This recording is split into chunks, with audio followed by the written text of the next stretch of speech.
our headlines, you're listening to Fault Lines with Thomas and Stranahan. I don't know what it is. I don't know if it's something in the air, but I just want to point out that this is maybe trivializing a serious spate of issues. But from the conflict in Nagorno-Karabakh on the west side of the Caspian Sea to the protests in Kyrgyzstan on the east side of the Caspian Sea to what's been going on in Pakistan, like we just reported, former president charged with corruption, former prime minister with sedition, a bit further southeast of Kyrgyzstan, more like south, really. Yeah, it's just like there's this sort of crescent. There's this string of incidents happening in that region of the world today. Just one of those coincidences, not much into astrology, but those are the kinds of alignments that might make one wonder about such. But you say you wonder about Anywho. it? What do you mean? Like if something is going on and it's like the stars align and these things? Maybe. I mean, my chart is pretty dead on.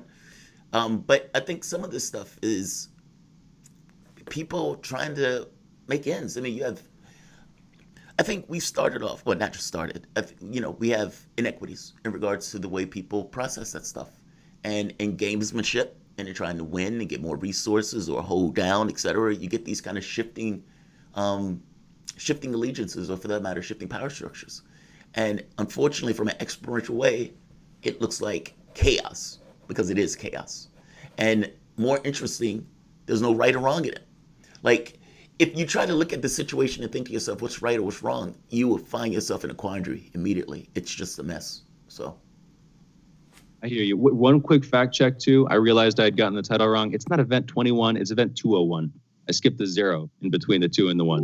So for those curious, those looking it up, I'm sure if you were to search for Event 21, you would find Event 201 very quickly. But just to get that out of the way. Anyway, we're going to go into a break. On the other side of this break, we will be back with Jamarl's monologue. You're listening to Fault Lines with Jamarl Thomas and Shane Stranahan. We'll be right back.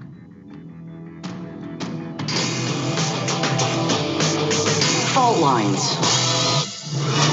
This is Radio Sputnik. Shooting from the lip. We're taking no prisoners here. Real opinions for real people. Where we bring you people with controversial views, and instead of trying to catch them out, we actually let them expand on their views. What's going on in British politics, European politics, and indeed in world politics as well. And wherever you are, whether you're a UKIP supporter, a Tory or Labour, everything is in turmoil. John Gaunt. Shooting from the lip.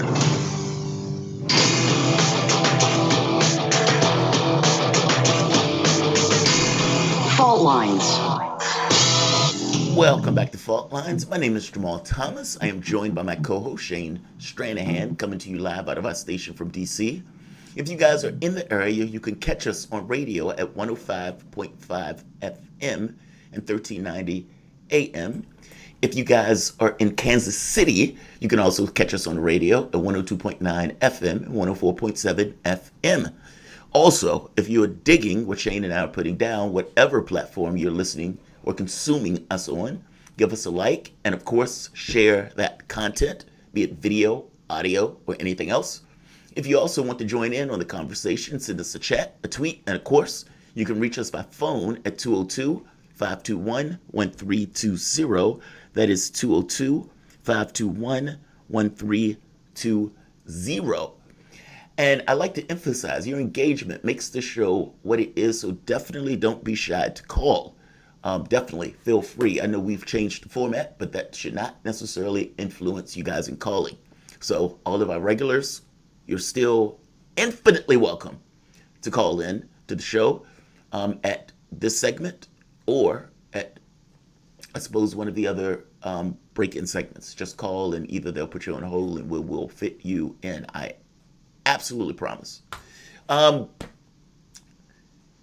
Trump exits the hospital. Donald Trump is still sick. Donald Trump is on a cocktail, or at the very least was, day before, cocktail of medications, battering ram of medications. Waves, comes out, gets out the helicopter, walks up the stairs, and he is visibly visibly laboring for breath. You can look at the video. You can see him. At one point, he's like wincing. Looks like he's in pain. He's like, take it. Dominate the virus. Dominate the virus. Now, here's the catch. In 2 days, he was not absolved of COVID. There was no magic cure. There was nothing that the doctor came in with. Ultimately, what you see right now, all of this, is political casting, political theater of a man that is deathly ill, potentially of a virus. And I don't know deathly ill, but I'm making a point. He's a 74-year-old man that's overweight, that has a virus, that is clearly laboring from that virus, and yet optics. You get the campaign video of him walking out of the helicopter. You get the walking up the stairs. You get all of this stuff. This is political casting, him waving. He is embarrassed that he is ill. And from the standpoint of being embarrassed, he is embarrassed that he is weak from the illness. Think about what you've read in a newspaper, these instances of Donald Trump, people knowing that he considers it unmanly to wear a mask. What is he considers it to get sick? As somebody who don't like to get sick myself, despite having to deal with it, one of the hardest aspects of that, and one of the reasons when I was younger that I didn't tell anybody, was issues of weakness. I could have surgery, go to the club the very night, and my friends would have no idea that I just had surgery that day. That's how in it I was.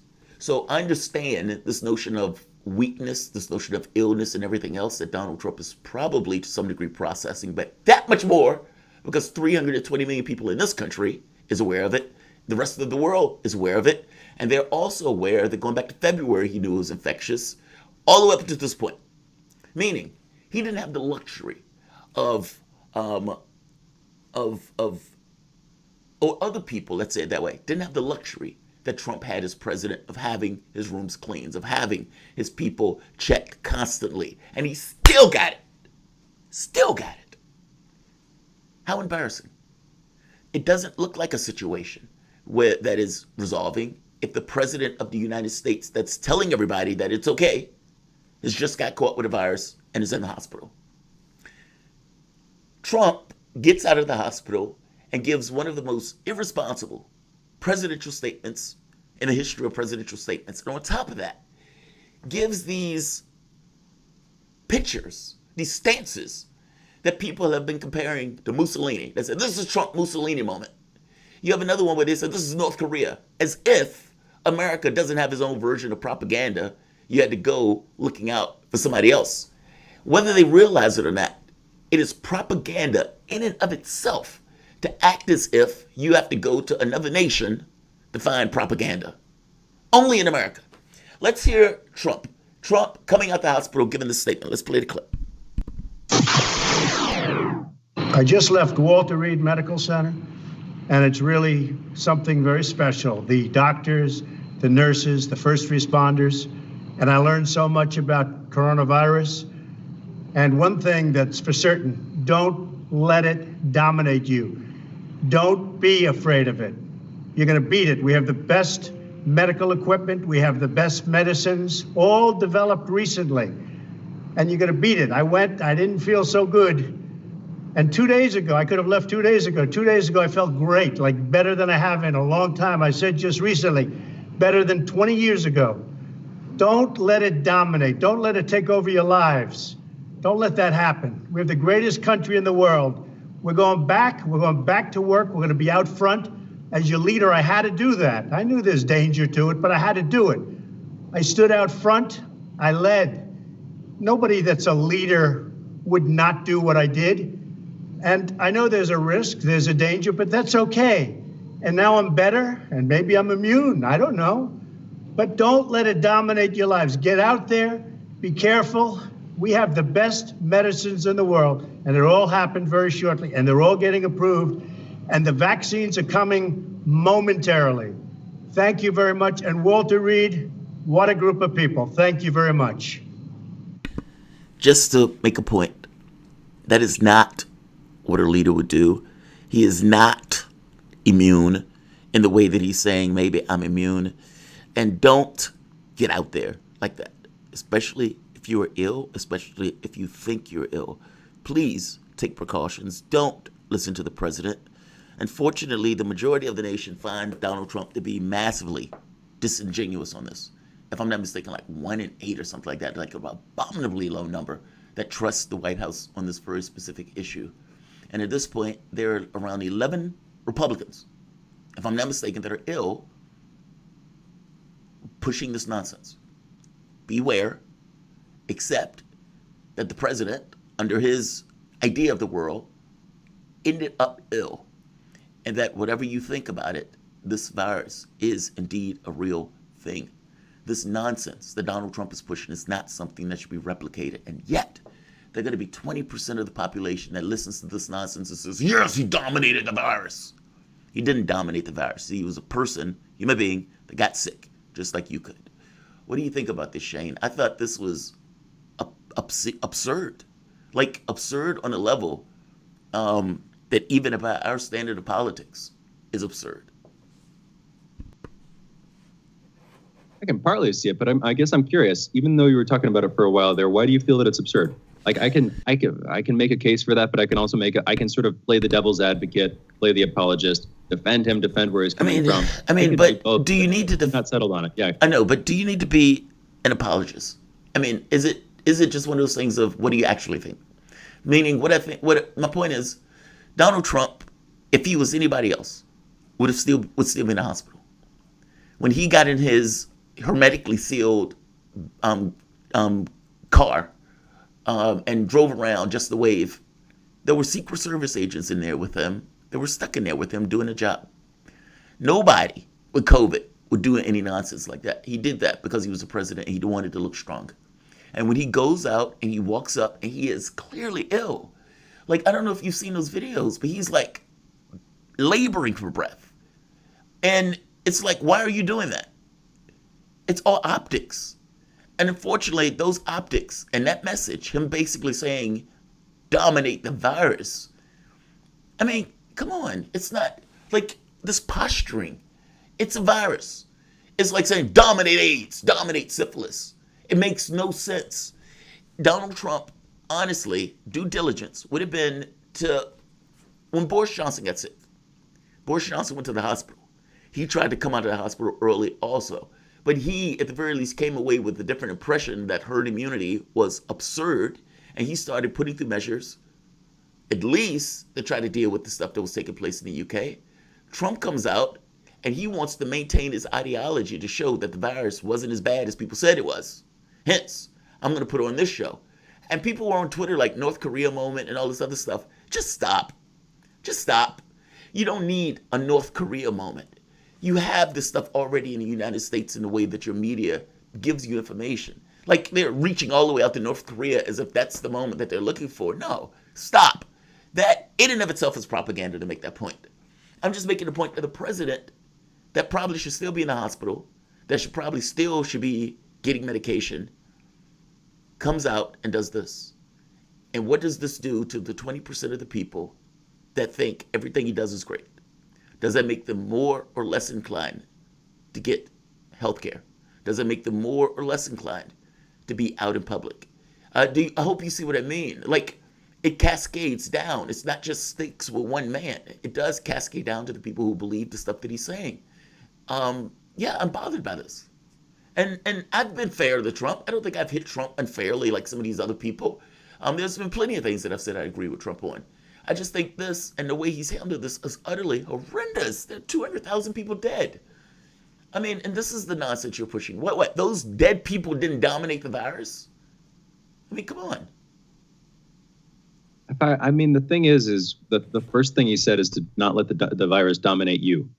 That's what he started out with. Yeah. And frankly, that's very consistent with him. I mean, you're talking about how this is optics. This is an optical move. This is rhetorical is another way of putting it. But that's politics. I mean, politics is for as long as I think we've had the term for it, going back to the Greeks, has been associated with rhetoric over, perception over reality. Yeah. That part I agree with. Over function is another way of putting it. That part I agree with. That comes with it. But so isn't that, that's the thing is, it's everything politics. Like even life itself. I'll put it like this, Jamarl. when you live in a politicized society, when you live in a mass political society where we're all expected to engage with issues that we're educated to not understand, no, the other way of that would be our education system is messed up, and there is a piece of that. But I don't buy that we're intentionally dumbed down to the degree that some people do. I think that it's unintentional for some people. And then there's certainly some influences that are just trying to steer the educational system in order to control what people believe. But frankly, that's just how education works throughout history. So I don't see that as particularly unique. But if we live in a mass political society where we're all expected to engage with issues way above the sphere of our regular concern, way above the sphere of our understanding, where there's this intermediating layer of experts who are supposed to inform the public, experts who are part of the establishment. I'm talking about it in these extremely broad terms, but we live in that society. So yes, you asked me, is everything politics? Yes. In this society, everything is politics. That's it's what funny, is. when I and asked you that, in my head, at the exact same time, I said, depends on the person. It does, right? I mean, you're right. Because if I go into the hospital, it's not politics for me. I want to get well. If Trump goes in, Trump is embarrassed. Being a human. Right. But if Trump goes in, Trump is the president of the United States who spent like a year acting like this didn't exist or wasn't a big deal. For him, it's all politics. And so I agree with you. I mean, the catch is, come on, dude. Are you even to the point of your life? Because we'll see. That's the thing. And like you were saying yesterday, like we were talking about yesterday, he's received a batch of treatment like none other in the world, as far as I can tell, in terms of the sheer quantity and potentially the quality of what he's been given. So he might yet make it through. Now, that's another stunning indictment of our medical system, our medical establishment. You can put it in those terms. But just looking at it in terms of politics, I understand why he's doing this. Optically, you said it yourself. He's trying to present strength. And frankly, that's what you would expect from leaders. So when you say that it's absurd, I hear what you're saying, but you got to hear the other side too. That's the balance, Well, no. Anyway. The other side is I may die for the theatrics. And I'm saying that's obscene. Yeah, maybe. All right, we've got to go into a break. We can pick this back up later. We're going to be joined on the other side by Leo Flores talking about Venezuela. You're listening to Fault Lines with Jamarl Thomas and Shane Stranahan. We will be right back.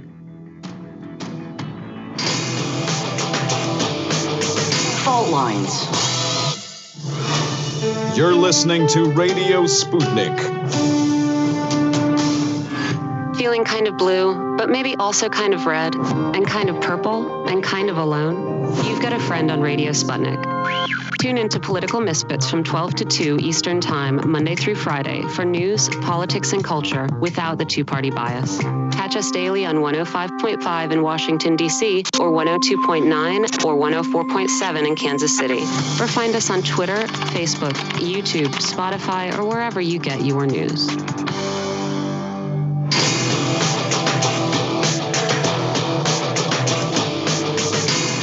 Fault Lines. And we're back. You're listening to Fault Lines with Jamarl Thomas and Shane Stranahan, and our guest for this segment and the next, Leo Flores, political analyst and Latin America campaign coordinator at Code Pink. Leo, thank you for joining us. How are you doing this morning? I'm doing well. Thanks for having me on the show. Hey, thanks so much for being back with us. Let's start here. You have an article up on Mint Press News published just a couple of days ago talking about a UN report that focused on Venezuela. I'm going to let you take it. You're making an interesting case here. Can you please walk us through what happened, the facts, as well as your opinion about that report, Leo?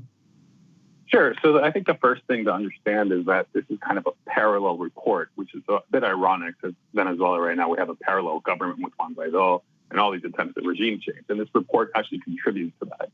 So what happened with this report is that last year, the Lima Group, which is an ad hoc group of countries seeking regime change in Venezuela and basically led by the United States, petitioned the UN Human Rights Council to send a fact-finding mission to Venezuela to draft a report, despite the fact that Venezuela was already working with the Office of the High Commissioner for Human Rights, a different UN institution.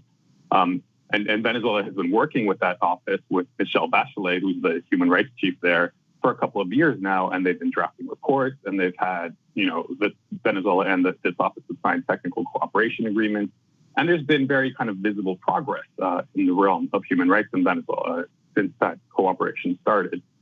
So the Lima Group pushes the Human Rights Council to publish this report, or to draft the report, rather. And immediately it's suspect, not just because of the Lima group, but because of who they take to be the authors. All of the authors end up being from countries that support Guaido. One of them has very close ties to the Chilean government, and the Chilean government is, besides, violently repressing its own people on the streets over the past year, they've also been one of the main regime change pushers in South America. And this report cost $2.7 million. The authors never actually went to Venezuela. Half of their sources are basically either social media or online news sources, and very few of their sources are with victims of human rights violations or with NGOs on the street. And the NGOs they did talk to, many of them had ties to the U.S., either being funded by USAID, and pretty much all of them support the sanctions and support regime change. And that would give you an impression that NGOs in Venezuela related to human rights have these positions as a whole, but that's not the case. So in writing my article, I contacted 5 NGOs that are against regime change and the sanctions to get their take on it. And their take basically was that this report was drafted to sabotage the progress made between the OHCHR and Venezuela. And they also, note the many, many omissions, starting with the fact that the report doesn't talk about the sanctions at all, despite the fact that the sanctions may have killed already 100,000 people. And it also doesn't talk about the ongoing attempts at regime change, which have completely destabilized the lives of normal everyday Venezuelans. And so this report is really, really flawed, just not just methodologically, but it also contains very serious omissions in addition to the lack of sanctions and regime change operations. So, for example, in 2014 and 2017, the country was racked by right-wing violence on the street. And in the report, it was kind of framed as if the government is responsible for all of the violence, when in both of those years, the government was responsible for less than half of the deaths that occurred. And so, in 2014, you had a man named Elvis Duran who was just going home from work on his motorcycle, and he happened to hit a booby trap set up by right-wing protesters. They put barbed wire between 2 lampposts on a street, between 2 street lamps, and when he hit that going on his motorcycle, he was decapitated. In 2017, you had Orlando Figuera, a young black man who was just walking down the street, happened to walk by a right-wing protest, and the protesters decided to set him on fire. They burned him alive. They basically linked him on the street because he looked Chavista. That is to say, he was black and he looked not rich, and therefore he supports the government in their kind of mode of thinking, right? And so these are 2 of the most iconic, intimate cases of human rights abuses in Venezuela in the last 6 years. And their names don't appear in the report at all. Instead, the report talks about Leopoldo Lopez about over 60 times. Leopoldo Lopez is a right-wing leader responsible for some violence, responsible for wanting to overthrow the government, responsible for coups. And he, rather than being presented as a perpetrator of human rights abuses, which he is, he's presented as a victim. So we can see how this report really just tried to reframe the reality of Venezuela and present some of these just to set up the contrast. I'm sorry for interrupting, Leo, but just to set up the contrast, in your article, you say Lopez, the opposition figure that you just mentioned, his name appears 61 times in the report, like you just said. But Elvi Duran, the guy who you were saying was riding a motorcycle down a street that was booby-trapped by protesters with barbed wire, his name didn't appear at all in the report. Is that right? Yeah, that's completely correct. And so this report really is kind of a political hit job aimed at pushing the idea that Venezuela needs to be intervened. And so why do I say that? Because this report was published about a week before the UN General Assembly.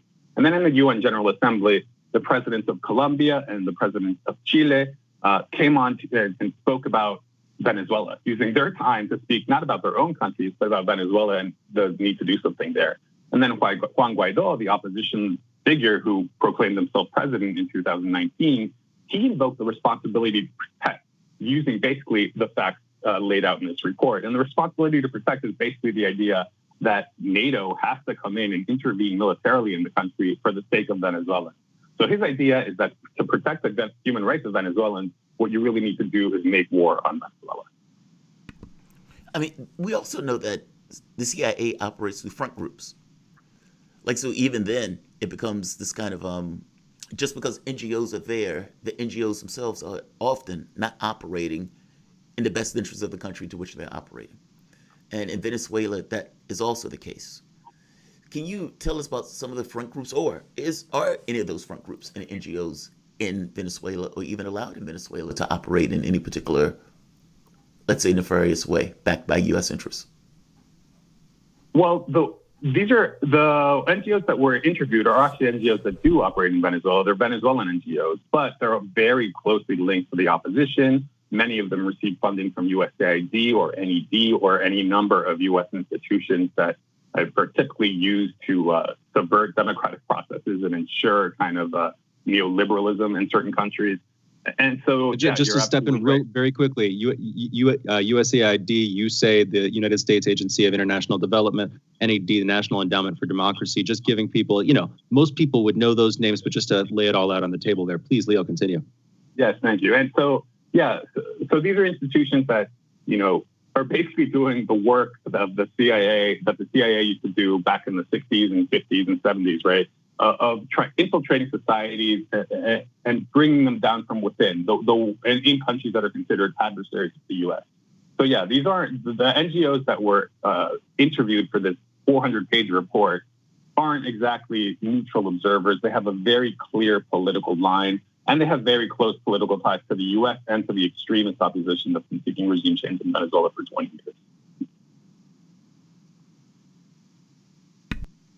Absolutely. Could we step back for a second? All of this is being brought, like you said, by the Lima Group. Could we go back? This is a multilateral organization founded in mid-2017, and it was basically founded in response to the conflict in Venezuela, to Nicolas Maduro, to Juan Guaido, to that situation. Can you please go over the founding there? Just take us back a little bit in time.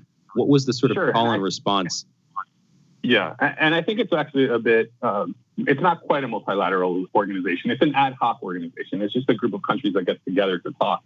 And what happened is that in the OAS, the Organization of American States, which is basically the multilateral organization for the Western Hemisphere, in 2017, they were trying to apply the OAS charter to Venezuela, meaning that, Venezuela, in basically saying that there was no democracy in Venezuela and that something had to be done. Unfortunately, or rather fortunately, they didn't have the votes because most of the Caribbean countries voted with Venezuela on that. And so not having the votes, they decided to just form their own group, and led by basically the United States. So the members of the Lima Group include, for example, Canada and Chile and Peru and Brazil. And so these are countries that really want regime change in Venezuela. They've been led by the right wing for the last several years, and not being able to accomplish their goals through existing multilateral institutions, they had to create their own group. And really, this group has no legitimacy inside of Venezuela or really internationally, because it's understood that it's not a real multilateral organization. It's just a group created for the specific purpose of regime change in Venezuela. Leo, I want to talk about something else that's taken place.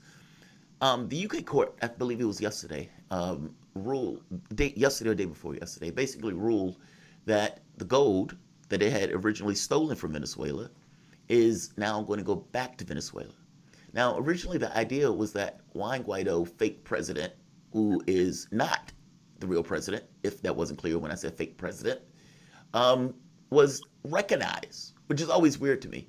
It's like, I'm going to recognize that the president, like if Venezuela recognizes the president of the United States as Nancy Pelosi, we would think that is the most absurd thing in the world. But that is what the United States did. And that's what other countries said. Okay, Nancy Pelosi even came and said, well, the recognized, acknowledging on some level that this guy is fake. He's nobody. But the court in the UK took the gold from Venezuela at one point. Well, the High Court or the Appeals Court just ruled that gold is indeed Venezuelans. Now, is there a Supreme Court that is going to have a secondary or a third, or tertiary I think it's for, but to have a third glance at this case? Meaning, is the Appeals Court ruling final, or is there another ruling that's going to take place in this? So there's definitely another ruling, and what the court ruled wasn't that Venezuela can get its gold back. What the court ruling basically said that the court itself has to investigate who the UK considers to be the real president of Venezuela. And it's really bizarre, as you said. I think that was the perfect metaphor to say, well, what if Venezuela just declared that Nancy Pelosi was president and recognized her? It's totally absurd, right? So what the court, and this was an appeal, as you said, to an earlier court decision from a few months ago that gave all this gold to Juan Guaido's faction. But the Venezuela successfully appealed, and the Venezuelan lawyers were saying, well, the UK claims to recognize Juan Guaido officially, and yet it still conducts relations with the Maduro government, making the Maduro government the de facto government that the UK recognizes. Right. And so, for example, there's a British embassy in Caracas still, and the British ambassador routinely meets with people from the foreign ministry, of course, belonging to the legitimate government of Nicolás Maduro, the president. And so really the UK is trying to play both sides. They say, well, we recognize Juan Guaido, but in the meantime, we're going to keep talking with and we're going to keep having relations with the government of Nicolás Maduro. And the court really noticed that this was happening, and they said, well, wait, you can't just decide to give the gold to one side if you're having relations with the other. So unfortunately, it's not the case that the gold is already going to go to Venezuela pending appeal or anything like that. It's going to go back to a British court so that they can decide. I don't see how it's their decision, really. It's so that they can decide who the government of Venezuela is, according to the British itself. And, we're talking about a lot of gold here. It's 30 tons of gold that represents 15% of Venezuela's gold reserve. And in the context of not just of sanctions and regime change, but also a brutal pandemic, these are funds that Venezuela really could use to boost its capacity in agriculture and also to buy food and medicine and buy equipment related to the pandemic. Leo, thank you for joining us. We're going to go into an early break. We're going to come back on the other side. I want to get into the history here. We can go back to Chavez. We can go back to Maduro. I want to get into why the U.S. tried this regime change coup, why we're propping up Juan Guaido. We will be back with Leo Flores in just a minute. He is the apolitical analyst, and the Latin America campaign coordinator at Code Pink. You're listening to Fault Lines with Jamarl Thomas and Shane Stranahan. We will be right back.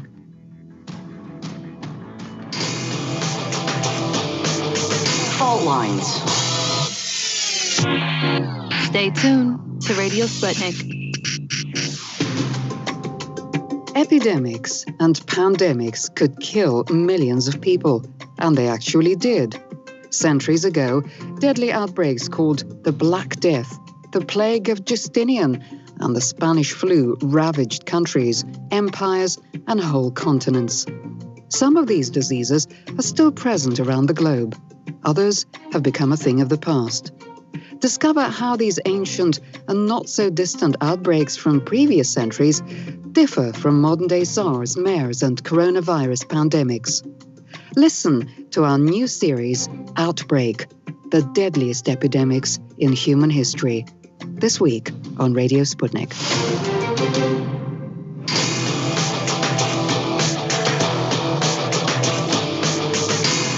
Fault Lines. And we're back. You're listening to Fault Lines with Jamarl Thomas and Shane Stranahan, and our guest, Leo Flores. He's a political analyst and the Latin America campaign coordinator at the human rights organization Code Pink. Leo, thank you again for being with us. I want to get into the history here. This is all pretty recent history, and I will let you go as far back as you want to. You undoubtedly know more about this than I do. Why? I'll just start here very simply. You can take it forward. You can take it backwards in time if you'd like to. Why did the U.S. try this coup against Maduro? Why are we propping up Juan Guaido? Proximally, what was the cause here? But also, if you'd like to, what's the context? If you can set the setting for us, Leo. Sure. So let's go back before we answer the question of Juan Guaido. So Venezuela, basically before 1999, was a traditional U.S. ally, arguably the strongest U.S. ally in the region, and it was known falsely, actually, as a democracy, as an example to the rest of the developing world on how to develop. But beneath that veneer, we had a country that was deeply, deeply unequal, and where you had a rich elite not producing anything, but basically taking oil rents because Venezuela is an oil-producing country, and not really contributing to society as a whole. That began to change in 1999 when Chavez was elected president. His first promise was to rewrite the Constitution. He rewrote it along with the people who voted on it on a referendum. And that became a deep process of social change in Venezuela. this was an immediate threat to the United States because Chavez wanted to renationalize Venezuela's oil industry, which he did. And so back in 2002, there was a coup that lasted 3 days, 2.5 days, basically. Chavez was very briefly overthrown by the country's ruling elite, sectors of the military, before the people of Venezuela rose up in the streets and demanded that he be reinstalled, and he was. And then the gun was to his head, right? I mean, this was one of those cases where, like, they literally had him where they were going to kill him. Yeah, they had him, and they had him in a prison, and really, people thought he might have died already. But the pressure was so much on the streets that they found themselves forced to bring him back to the presidential palace and to reinstall him as president, and basically to beg forgiveness, which Chavez granted them. And so that was in 2002, and there is a lot of evidence that the U.S. was very deeply involved in promoting and carrying this coup out, right? So Venezuela has the highest reserves of gold in the world. It has very high reserves of natural gas of oil in the world, highest reserves of oil, high reserves of natural gas and gold and diamonds and all sorts of rare earth minerals. Really, it's a country that's booming with all these resources. And in some ways that can be a curse because then all your economy is built on extraction and you don't develop really kind of normally. But Chavez that's disease. That's another term for that.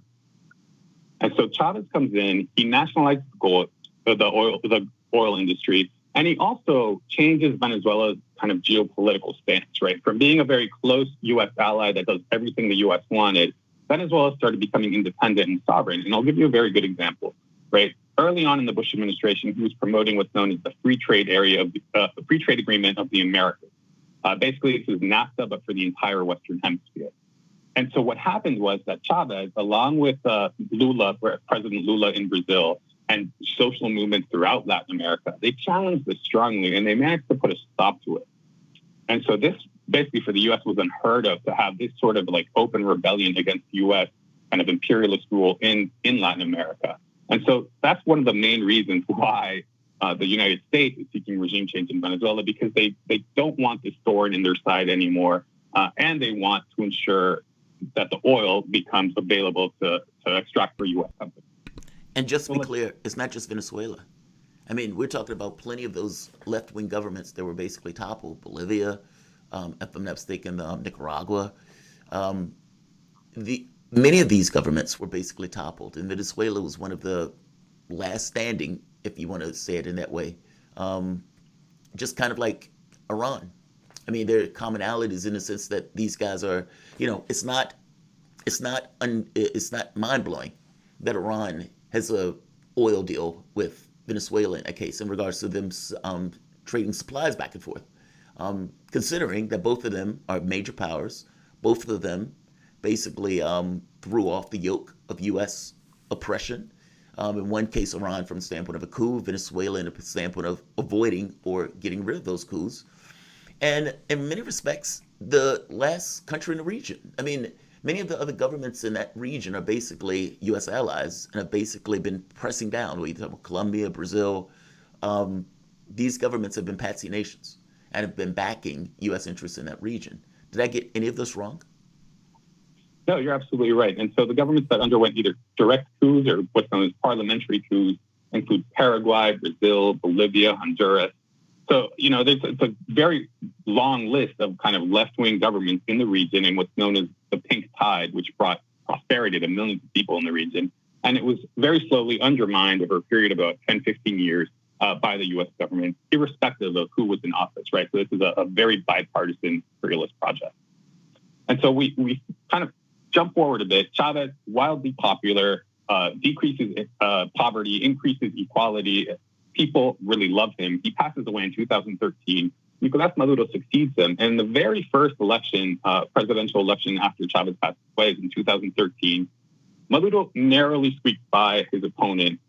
And immediately the U.S. says, well, we're not going to recognize those elections because we think they're fraudulent. That's what the U.S. and the Venezuelan opposition say after every election that Chavismo, the left-wing movement, wins in Venezuela. So the U.S. under Obama didn't recognize this electoral victory by Maduro.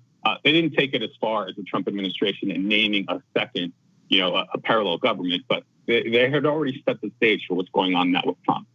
Now, fast forward again to 2018, the Venezuelan opposition and the Venezuelan government are engaged in very serious negotiations in early 2018 and about to come to a very comprehensive agreement that's going to calm tensions in the country and stabilize it. And then what happens is the U.S. didn't like the agreement. So then as the two countries were about to sign this agreement, you had the Secretary of State, who was Rex Tillerson at the time. He hints at support for a coup. He says, well, maybe we're going to apply oil sanctions. And then the State Department says, we're not going to recognize these elections. And this was 4 months before the elections happened. And this was before the elections were even scheduled.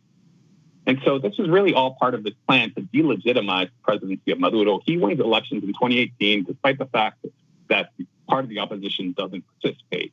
And so then the U.S. and its allies say, well, those elections are legitimate.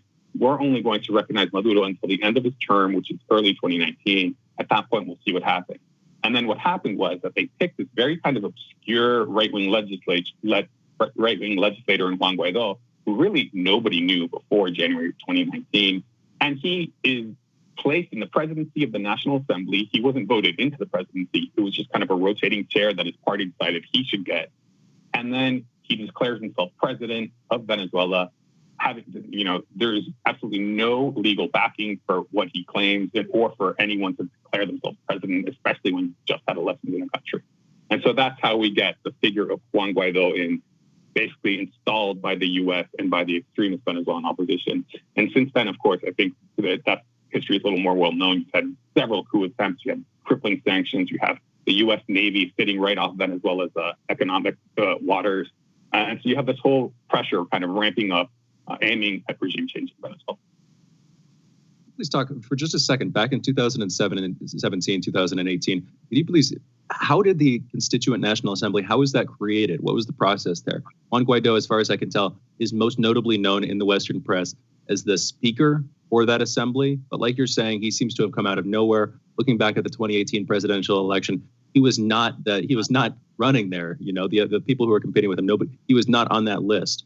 So how did he come into the fore? And what was the role of that as National Assembly, Leo? There's two things, right? There's the National Assembly, which is basically the country's legislature, equivalent to Congress here, except it's one house only. And then there's the National Constituent Assembly, which you also mentioned, but that's different.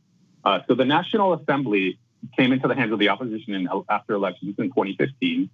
But what happened was that quickly thereafter, it became known that there was fraud in the elections in the sense that there was vote buying going on. And there was very clear evidence that parties have been paying for votes in the state of Amazonas, which is a remote state, southern Venezuela, borders with Brazil.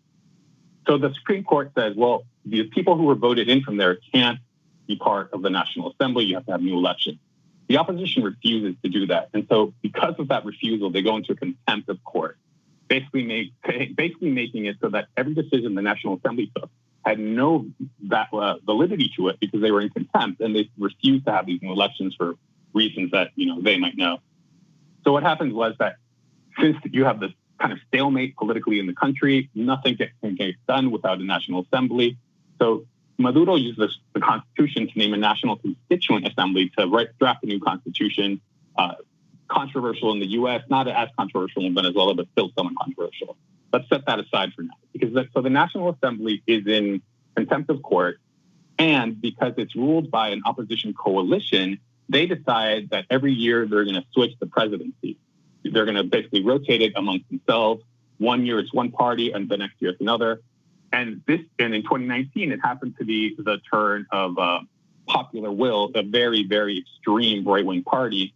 And what they did was that they named this Juan Guaido character to be the president of the National Assembly. He was already a legislator, but he was very unknown, very young guy.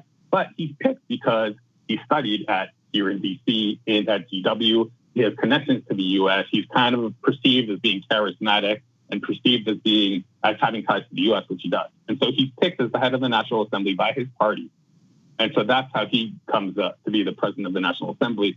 But then that lasts only 1 year, right? And so by 2020, there's a new vote in the National Assembly. It's kind of marred by irregularities because the opposition, again, tried to boycott their own vote. But other members of the opposition, there was basically a split in the opposition.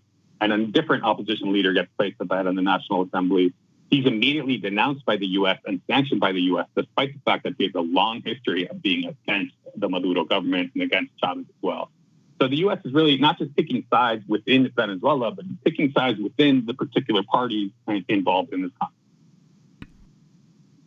The argument that was made initially was that Guaido was president because of the National Assembly thing. But like you said, the National Assembly was using all sorts of political maneuvering. I mean, it was very clear that they were working with the United States. It was very clear that they were working with Mike Pence, etc. And so this was treason in clear terms. If this was us, and there was somebody else who was outside of our country, who came into our country, who was working with elements, let's say in our Congress, that would not be accepted by any means. But I would make the argument that Guaido was probably the safest man on the planet, because if anything happened to him, it would give pretext for further action against Venezuela.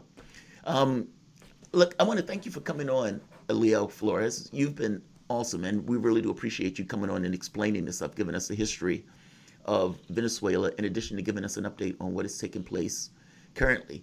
Leo Flores is political analyst and Latin American campaign coordinator at Code Pink. So Shane, from the Venezuela standpoint, did that help in regards to giving you backstory on why that stuff was connecting and why the U.S. was trying to basically topple that government? Absolutely, yeah, and there's a lot more I want to get into. We should get Leo back on soon. I mean, this is maybe a minor detail, but it seems pivotal in terms of the story. He mentioned the region of Venezuela bordering Brazil, the Amazonas region. I'm just curious what the deal there was, why they were pivotal in that. There's a lot more to cover here. Yeah. I think this stuff's important. I mean, Latin American history is fascinating. It's a lot more instructive. Yeah, totally. And we get people on that channel we get people on the channel all the time who say, "Hey, can you do more Latin American history or Latin American stories?" Like Bolivia and that type of thing. Because there's a lot right now going on in Bolivia. They're trying to have an election, but again, it was the fascists that took over, etc. That type of stuff. So let's do this. Let's take a break. You guys are listening to Fault Lines with Thomas and Stranahan. We will be back, as always, in a moment.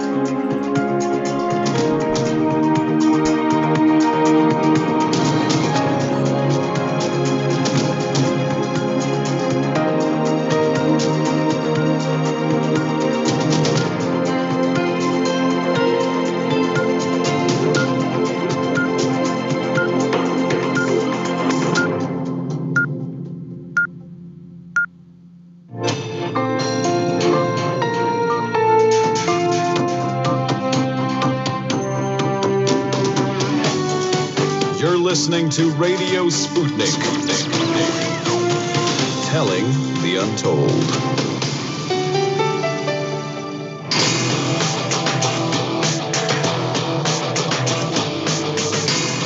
Fault Lines. Live from the divided states of America, welcome to your daily inoculation for propaganda.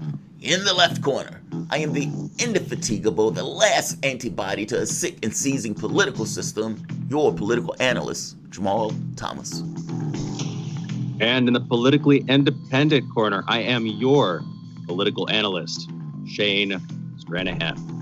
You are listening to Fault Lines with Thomas and Stranahan. Let's get to the headlines. In the news, the CDC, the Centers for Disease and Prevention, updated their webpage Monday, acknowledging the potential to become infected with COVID-19 through airborne transmission, particularly in enclosed spaces with poor ventilation. The long-awaited update states, quote, "There is evidence that under certain conditions, people with COVID-19 seem to have infected others who are more than 6 feet away. These transmissions occurred within enclosed spaces that had inadequate ventilation. Sometimes the infected person was breathing heavily, for example, while singing or exercising. Under these circumstances, scientists believe that the amount of infectious smaller droplets and particles produced by the person with COVID-19 became concentrated enough to spread the virus to other people. The people who were infected were in the same space during the same time or shortly after the person with COVID had left. People can protect themselves through currently stated means: social distancing, basically standing at 6 feet away from someone else, wearing a mask properly, meaning over your nose and over your mouth, routinely washing your hands, and cleaning touch surfaces frequently. It goes without saying that if a person is ill, that person should stay home. Looking at you, Trump. The agency said, paraphrasing, that crowded indoor spaces should be avoided and ensure indoor closed spaces are ventilated with as much outdoor air as possible. President Trump reportedly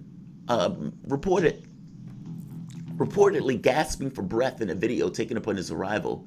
Trump returned to the White House from Walter Reed Medical Center with a tweet telling people to not fear the coronavirus. Don't be afraid of COVID, quote unquote, Trump added, of the virus that has infected more than 7.4 million people in the United States, has killed 210,000. Don't let it dominate your life. We have developed under the Trump administration some really great drugs and knowledge. I feel better than I did years ago. We have arrived at the White House a few hours later. Mr. Trump removed his mask before joining several masked people inside. The president was possibly still contagious, as many patients can pass on the virus up to 10 days after symptoms begin, and he was clearly ill.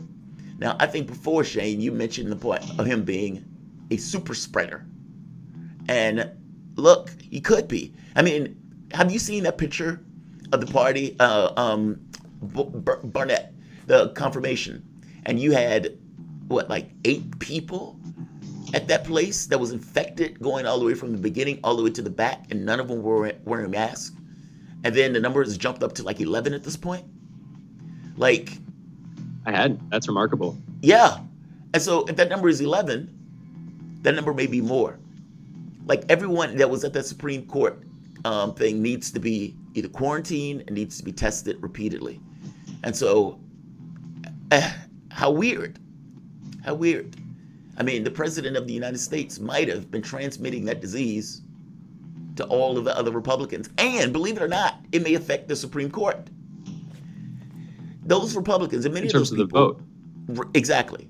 If they don't have enough votes because those people are ill and those people can't make that vote. Mitch McConnell right now is trying to find a way around that by getting Democrats to sign on to a plan that basically allows Congress or the subcommittees to keep going, but Congress to shut down. He wants his pick, and he's trying to get the Democrats to go along with giving him his pick. Politics, man. I swear. This is stupid politics. Really, earlier when we were talking about this stuff and I was pushing back on it, I was mostly pushing back on it when you were calling it absurd. I get what you were going for, but I was like, this is politics. That's what he's going to do. Don't be too surprised, basically. No, it's not the surprise part. No, it's not the surprise part. It's when I do that, what I try to do is I try to show what is a rational act. Meaning, what's the thing that ideally you would value? And again, value is not absolute. And so I can't necessarily make this argument from an absolute God's perspective. To Trump, the politics clearly matters more. Not looking weak clearly matters more. From the standpoint of somebody being a leader and projecting that out, no. I'm sorry, that's irrational. Like, look, to me, life should matter. And the idea of maintaining a life should matter. And if the president of the United States, with this lightning rod that he has, gets up there and takes a position that can get people killed, and I don't believe for a moment that 210,000 people that got killed, that a segment of that, you said yourself, tens of thousands, probably belong to Trump in the actions or the inaction or incompetence, or for that matter, optics that has been taking place. I mean, I just find this ludicrous that 210,000 people are dead. Americans. It is, and it's true. I mean, and here's the other. I brought the political thing back up from the last hour, not to get back into it necessarily, but just because, what's that quote? History repeats itself first as a tragedy, then as a farce. Yeah. History keeps on repeating itself, and it's just more and more farcical as time goes on. As far as I can see, what happened here, the dynamic, the historical dialectic, is that that's an abuse of the term. Definitely, that's a farcical use of the term. But Republicans acting in a way that will be more likely to get them sick. Now, at a moment when they need to not be sick, more and more Republicans are getting sick. It might keep them from getting Coney Barrett through. It's this is when politics kind of shoots itself in the foot. That seems to be what's happening here, or shoots itself in the lungs. Yeah, right. Hopefully people stay safe. Right.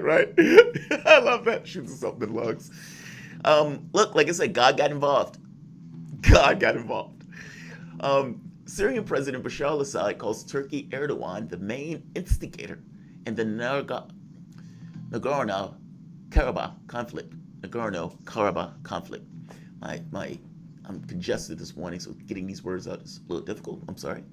Syrian Bashar al-Assad has accused Turkish President Erdogan of being a main instigator and initiator of the conflict in Nagorno-Karabakh, speaking in an interview with Russia's RIA news agency. Let's be blunt and let's be clear. This was the interview for Assad. Let's be blunt and clear. Erdogan has supported terrorists in Syria and has been supporting terrorists in Libya and was the main instigator, initiator of the recent conflict that has been going on in Nagorno-Karabakh between Azerbaijan and Armenia. So I would sum up the behavior as dangerous for different reasons, Assad stressed in an interview with Sputnik. The fighting has increased international concern that other regional powers could be dragged into the conflict. Turkey has expressed solidarity with Azerbaijan, while Armenia has a defense pact with Russia. And it's a defense pact with Russia, but okay, yes, that's true.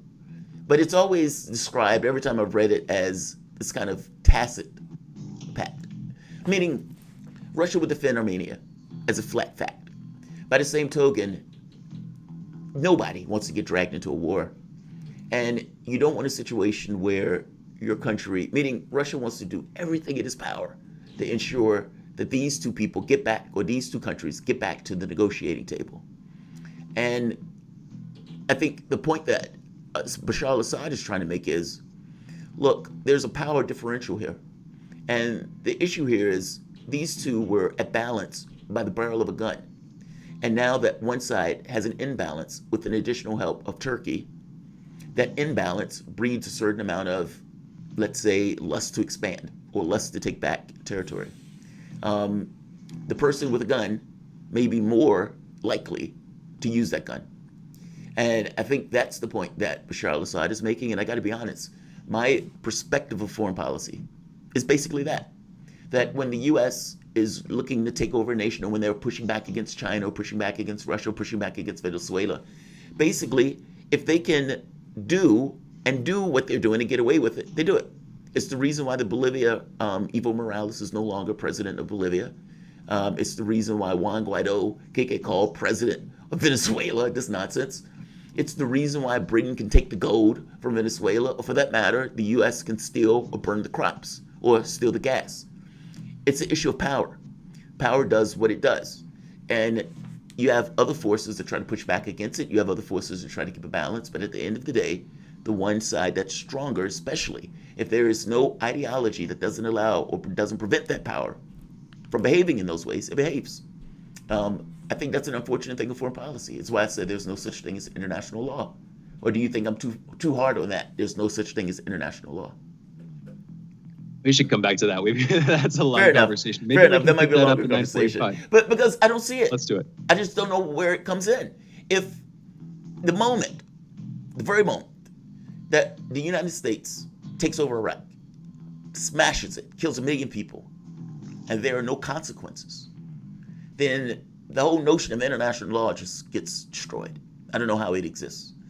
I mean, you can make an argument for 9/11, but 9/11 was a terrorist operation. That wasn't a state destroying another state and then deciding to put pressure on other states and then deciding to go into another state and destroy Libya where they're selling slaves. Like, this is not normal. This is rogue nation. And this is the rest of the world basically allowing the rogue nation to be a rogue nation. It's bizarre. It's weird. And I don't see how any realization of international law fits within the context of that. I just don't see it. But we can come back to it. That's fair. I want to make the case that international law should exist, and that therefore that is a kind of proof that international law does exist if international laws are ethical. That's it. It sounds complicated and it sounds nonsensical, but hopefully it'll make more sense when we get back into it. But that can come later. That's fair. Protests in Kyrgyzstan. Oh, we got to get Michelle. Michelle, one of my old producer, lived there for a period of time. She might be a really good resource on this one. The electoral authorities in Kyrgyzstan have annulled the results of the parliamentary elections following violent protests. Yesterday saw the beginning of mass protests in Kyrgyzstan capital Bishkek, which started after the announcement of the preliminary results from the October 4th parliamentary elections in the Central Asian country. Demonstrations have broken into parliament overnight and clashed with police demanding a new vote to be held. Hundreds were injured and one person had died. Kyrgyzstan President Surnobe Jeenbekov said on Tuesday that some political forces had tried to seize power illegally overnight and called on the leaders of the political parties to quote-unquote calm down their supporters. The statement followed Jeenbekov's spokeswoman, Tolungle Stamlivia Shane, I'm going to slash your tires after this announcement, that the president admitted that the results of the country's October 4th parliamentary election could be annulled. And again, as of this morning, those results have been annulled. That's amazing. That's amazing. Like, can you imagine that here? Like, they're protesting and then they're like, all right, we're going to annul the results of our election. The annulment, as far as I can tell, I'm seeing that news break within the last 20 minutes. So I just updated that headline. The last time that we did headlines a little bit over an hour ago, it was a different story. They'd said that they were considering annulling the results. Now that's actually happened. I can only imagine that's going to add fuel to the fire of this. We'll see, though. What was the justification for annulling the results? Just the protest? There had to be something more than that. Or was that enough? I'm not going to pretend to know. We should get somebody on this issue. I'm not going to pretend to know. Yeah. Okay, let's see if we can get Michelle on. She would be awesome. I don't want to out her, but she might be a good person to have on it. Those are your headlines. You're listening to Fault Lines with Thomas and Stranahan. We didn't get to the last one. I would have loved to get to the last one, the Pakistani court. That sounds fascinating. Maybe we can get to it at the 9 o'clock segment. But let's do this. Let's take a break, and we're going to come back. You guys are listening to Fault Lines with Thomas and Stranahan. We'll be back in a moment.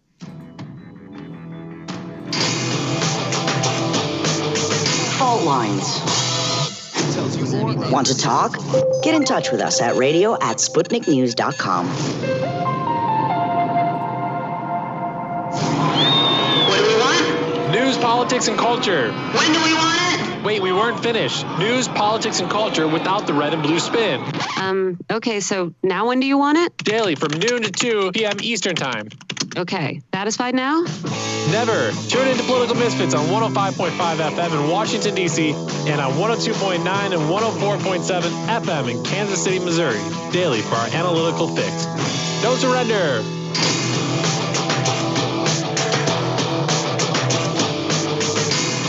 Fault Lines. Welcome back to Fault Lines. My name is Jamarl Thomas. I am joined by Shane Stranahan, coming to you live from our station in D.C. If you guys live in the area, you can catch us on radio at 105.5 FM and 1390 AM. We're also kicking around in Kansas City at 102.9 FM and 104.7 FM. If you guys are digging what Shane and I are putting down, whatever platform you're consuming us on, give us a like and share that content.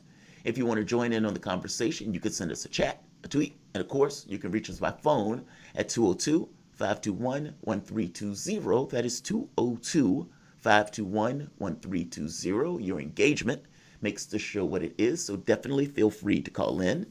I know we have new segments, but we will still be taking your calls. So even if you call in and you have to be on hold for a few minutes, definitely do so. We want it. We do not want to lose that despite our updated segments.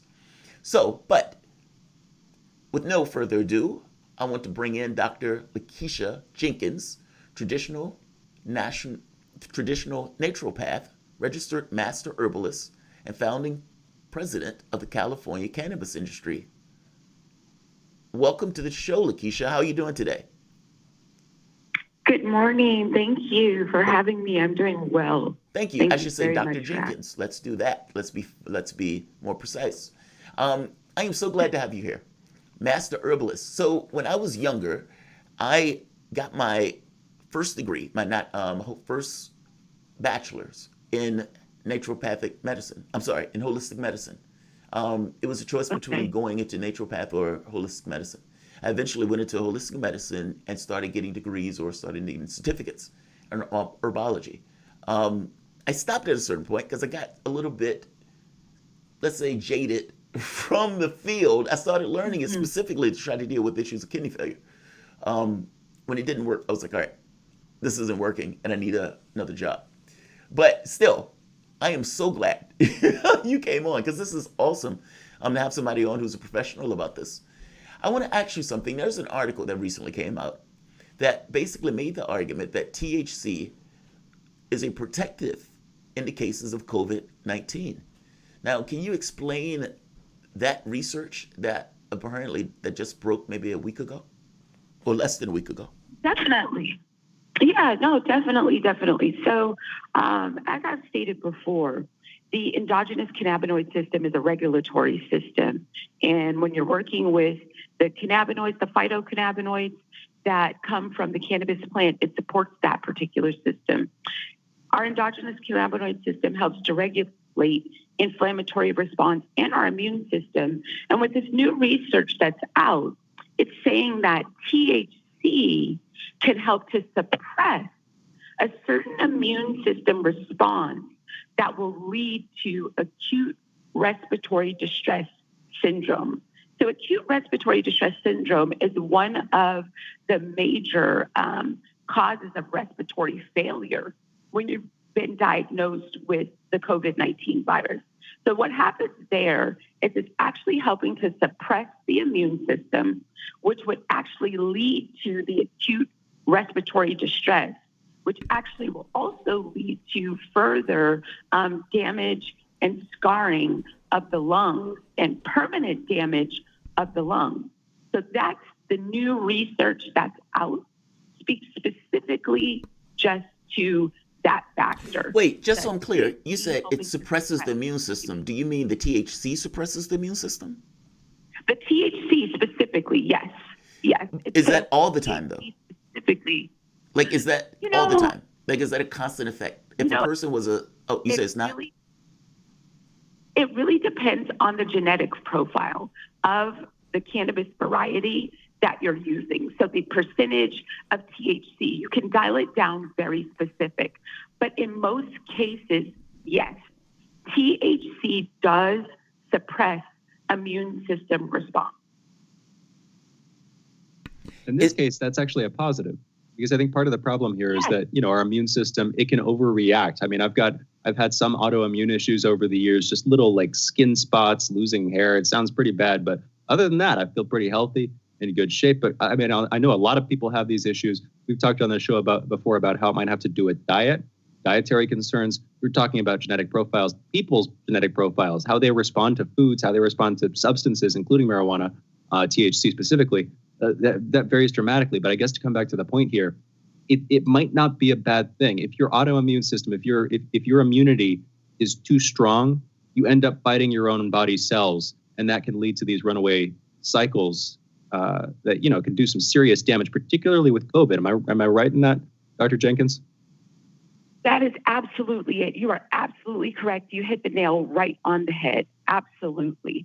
And that's why I always, speak as a proponent of utilizing phytocannabinoids, so cannabis and hemp, as nutritional supplements to help to support the endogenous cannabinoid system in its regulatory ability to suppress and support the immune system and also regulate things like inflammatory response. But, it's also responsible for regulating things like cognitive function, digestive patterns, so many other things in the human body. But you hit that right on the head. Absolutely. The suppression of the immune system is very important when you're dealing with autoimmune system issues, because it's usually your immune system attacking your body that's causing the major symptoms and problems in autoimmune system disorders. Explain something to me, though. If COVID-19, your body needs an immune response in order to deal with COVID-19.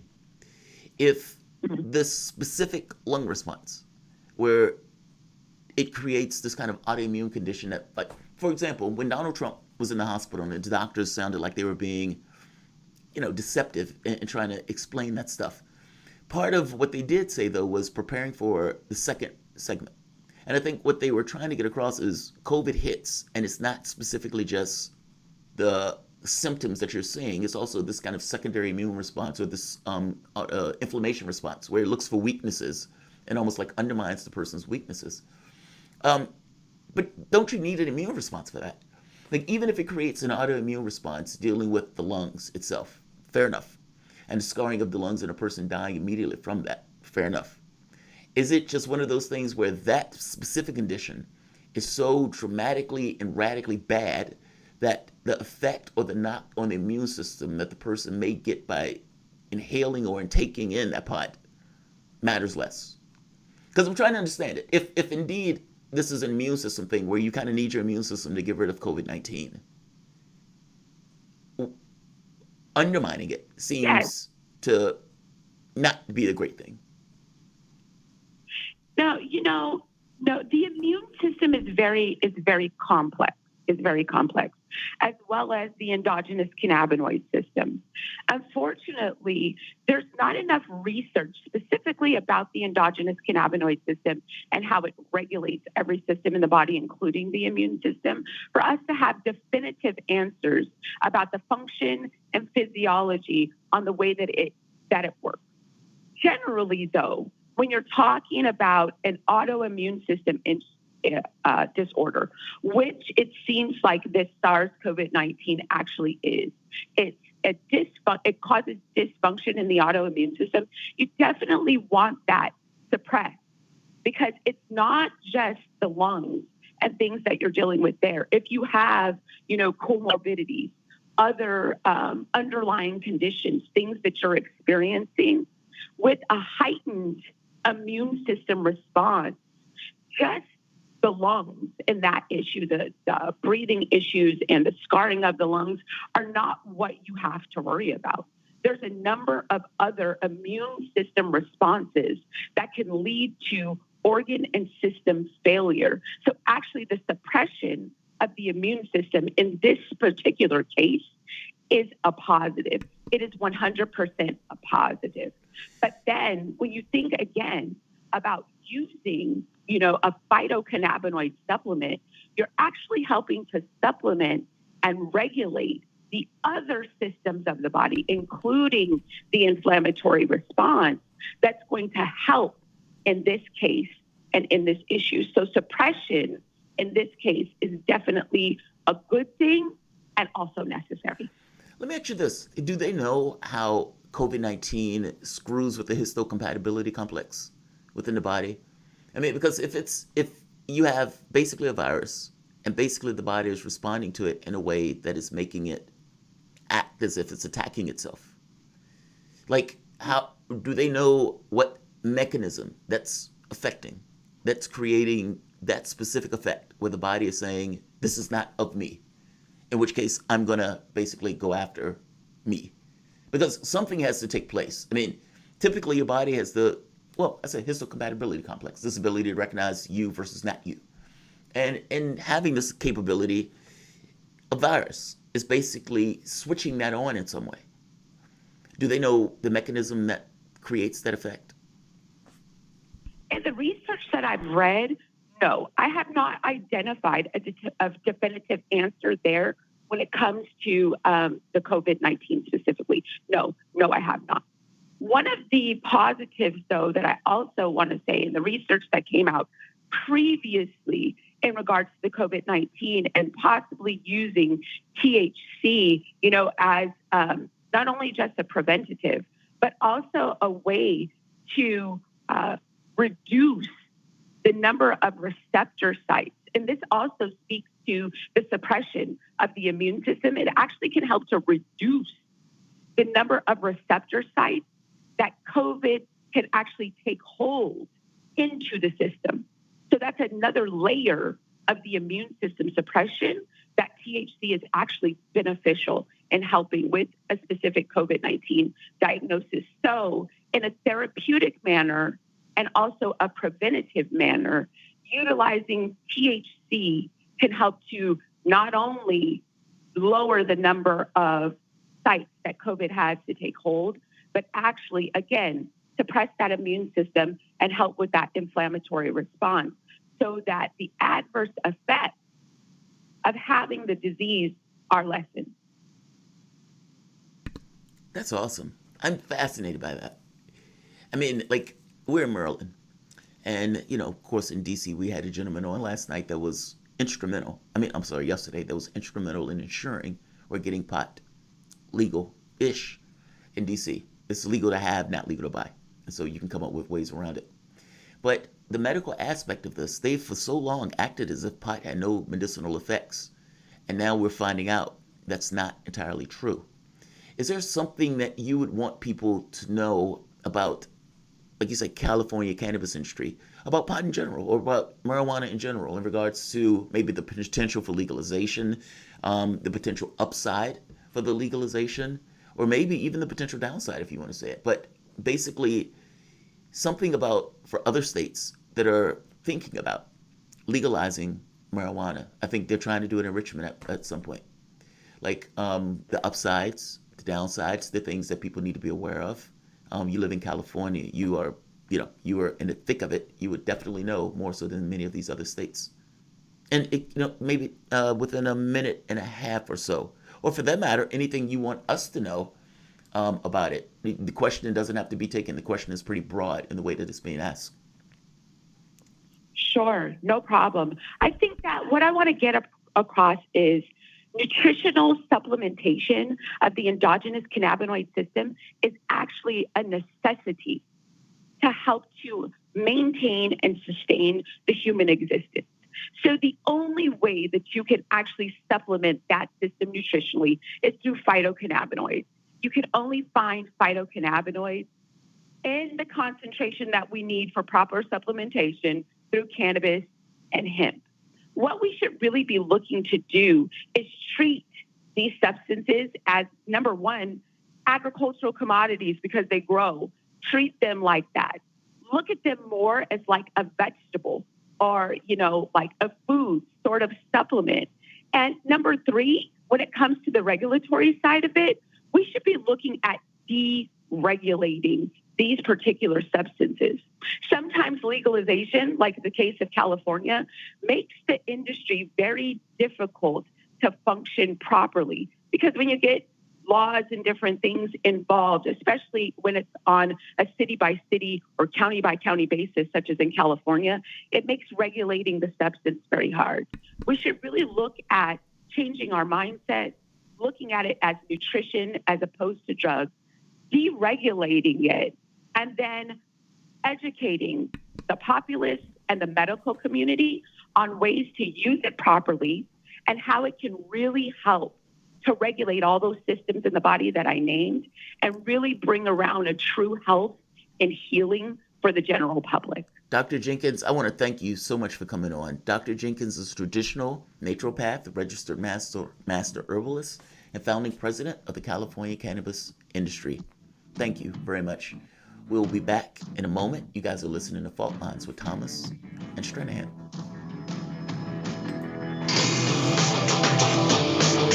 Fault Lines. We are above all the latest developments, and we don't take any sides. Radio Sputnik, telling the untold.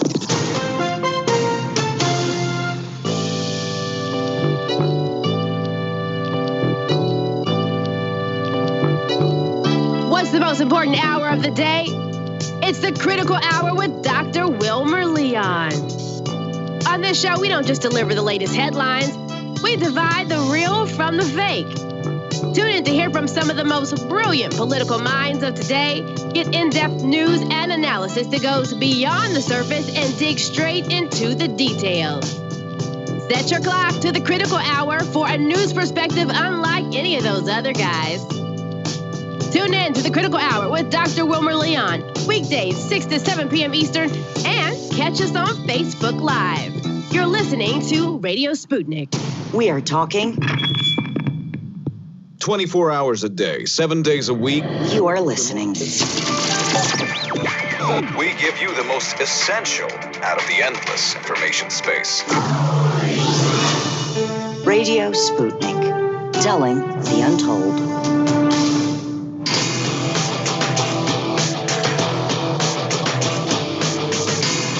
Fault Lines. And we're back. You're listening to Fault Lines with Jamarl Thomas and Shane Stranahan. And our guest for this segment and the next, Medea Benjamin, co-founder of human rights group Global Exchange and peace group Code Pink. Medea, thanks for being with us. How are you doing this morning? I'm doing well. Thanks for having me on.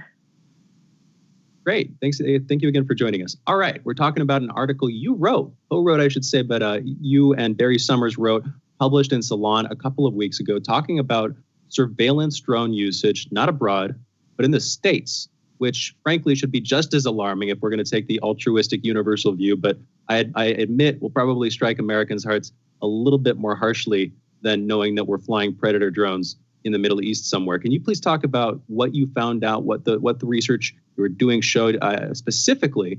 It seems like the most recent sort of inciting incident, at least that I'm seeing, is last October when there was an announcement that General Atomics would be producing an advanced surveillance drone, the Sky Guardian, in the city of San Diego. Maybe set that stage up for us, but what have you been watching on this? What's worrying you about it? And what are the facts, Medea? Well, I'm glad you brought up the issue of Predator drones in the intro, because this is the same company, General Atomics, that has been making the Predator and Reaper drones that have been flying in places like Afghanistan, Yemen, killing all kinds of people, many of them having nothing to do with any kind of militancy. And unbeknownst to the American people, continues to happen. And in the meantime, the company General Atomics has really been salivating with this idea of spy drones that could be used by police departments in the United States. I mean, there are thousands and thousands of police departments, so imagine the kind of profits they could reap if they were able to sell these instead of the helicopters that are being used or nothing being used by some of the police to have the kind of eye in the sky. So that is the ultimate goal of the General Dynamics and this new Sky Guardian, which they describe as a persistent eye in the sky. So it can hover above a city and literally been taking in minute by minute videos that then get stored to be able to see every movement of everybody below them. And there are civil liberties groups like the ACLU and Electronic Frontier Foundation that have been fighting this and trying to get laws passed in different states to stop this from happening. But still, this is controversial, and the verdict is not in yet about whether this might be our future. Of course, a lot depends on what the American people will tolerate. Medea, I get the feeling that the American people will tolerate this. And unfortunately, I mean, the only reason I say this is oftentimes we don't get choice. Like when we, these things become capitalistic things. Like you said, all the impetus of this is just profit. It's not best interest. Meaning that the cops, the police forces, that, what New York gets, $5 billion for the police force or something, some insane amount of money. They will probably buy those drones, and they would, like you said, cut down on helicopters, and they would be able to decrease their costs while increasing the surveillance on the American population. When those drones get to the point where they're solar power, they just sit up there forever, and they watch. Now, we say a lot about China on this. It's like, oh, China's taking pictures of everybody. Hate to tell you this is coming to our neighborhood too, and it's coming because you're going to have a Congress that's going to be on board for it. You're going to have a police station that's on board for it, and you got an American public that's dejected and is focusing on their own issues. And so I feel your concern with this, especially from the standpoint of civil liberties and Americans to be able to go where they go without necessarily being monitored and photo identified constantly, where that's put in some kind of computer somewhere, where at any point your whereabouts, your actions, your movements at any particular point can be documented and can be called up if there was anything that was going on. That's basically our future, right? That's what we're pushback concerned there? about. Well, I think you're not giving enough credit to the pushback from the American people and the organizations that represent us. Let's recognize that if it were so easy, this would have happened already, because there are smaller drones in the Sky Guardian that have been pushed onto police stations in the last decade. And as soon as local people find out about it, there is oftentimes a pushback that makes the police stations not use those drones. And the civil liberties groups have done a good job taking these issues to court and saying that we have a constitutional right to privacy that is being broken by these. And now we have the Black Lives Matter movement and movement to defund the police.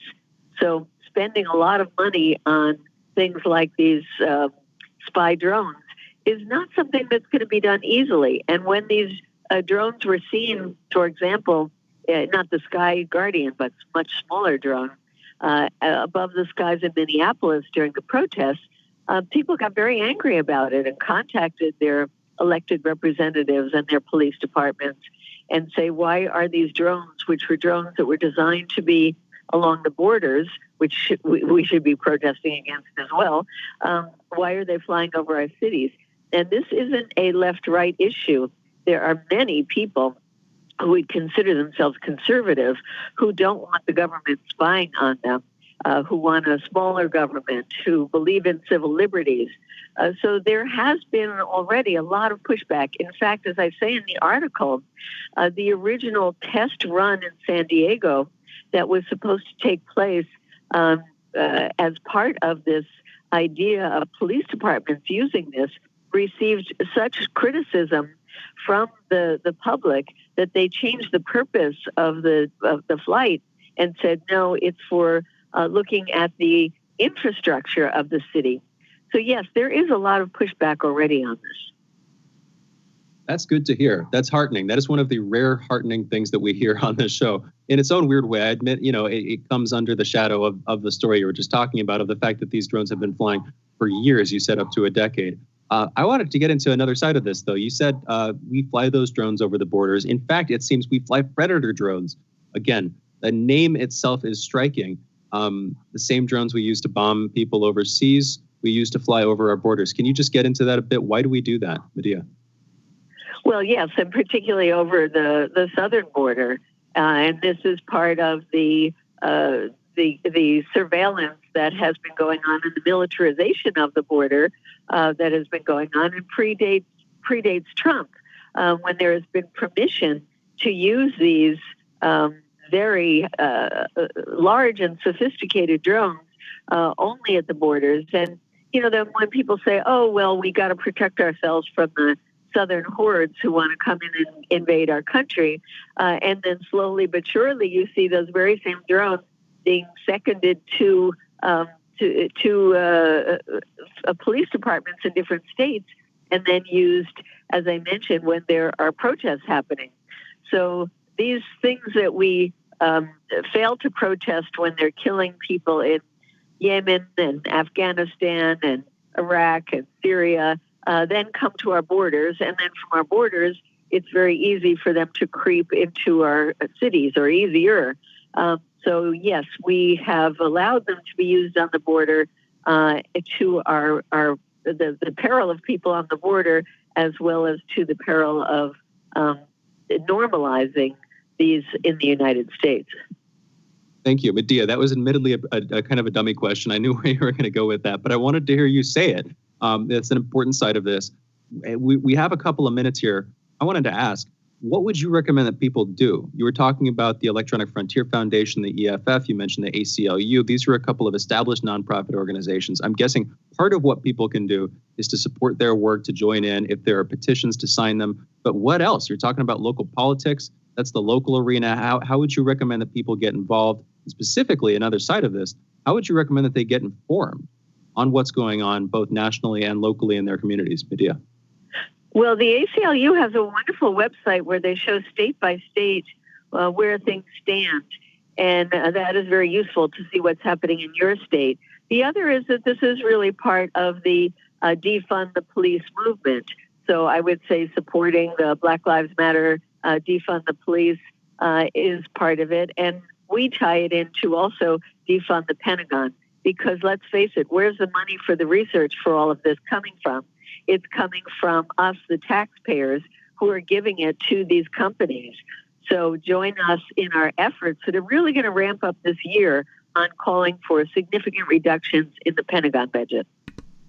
Hey, and you can find us at coachspeak.org. We only have about 2 minutes left for this particular segment. But what do you think about the drones for like Amazon and some of these other companies? Do you think those, for example, you noted that it was change over to infrastructure, but is it really infrastructure? Or is infrastructure a quirk of language that they're using in order to kind of do it? And Amazon at some point is going to start having drones. Is it going to be like the Ring system, where the Ring system was eventually used supposedly for security, and then it started being used by police forces to keep track on various neighborhoods? Like, I guess my feeling is, my concern is there with you. I agree with you. I think all of this is problematic. And I applaud you for pushing for the Pentagon thing, making the association between what happens abroad and what happens here. Do you think you'll be successful ultimately in your efforts of keeping these things out?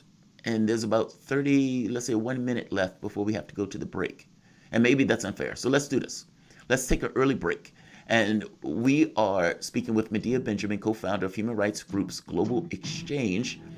We're going to have calls next, so you can call us, 202-521-1320. That's 202-521-1320. You guys are listening to Fault Lines with Thomas and Stranahan. We will be back in a moment.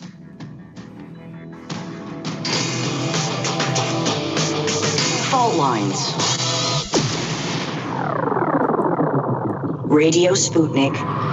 We speak your language. Find us at SputnikNews.com. Yo, so Sean, what do you want to talk about today? Well, Bob, that's easy. I want to talk about the need to stop the development of self-driving cars. Again, Sean, you're driving me nuts. I think the self-driving car thing's already out of the gate. No. It's never too late. See, now the leading experts in the field, just pick one, whichever one, leading experts have repeatedly warned us about the dangers of artificial intelligence. Look, I'm telling you, man, we have to stop the robots by any means necessary. I see what you did there. Yep.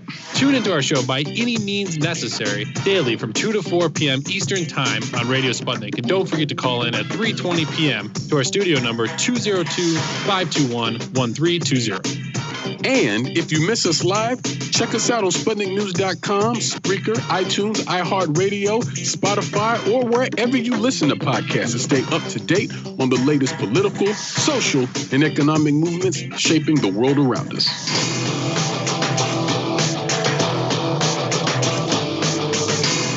Fault Lines.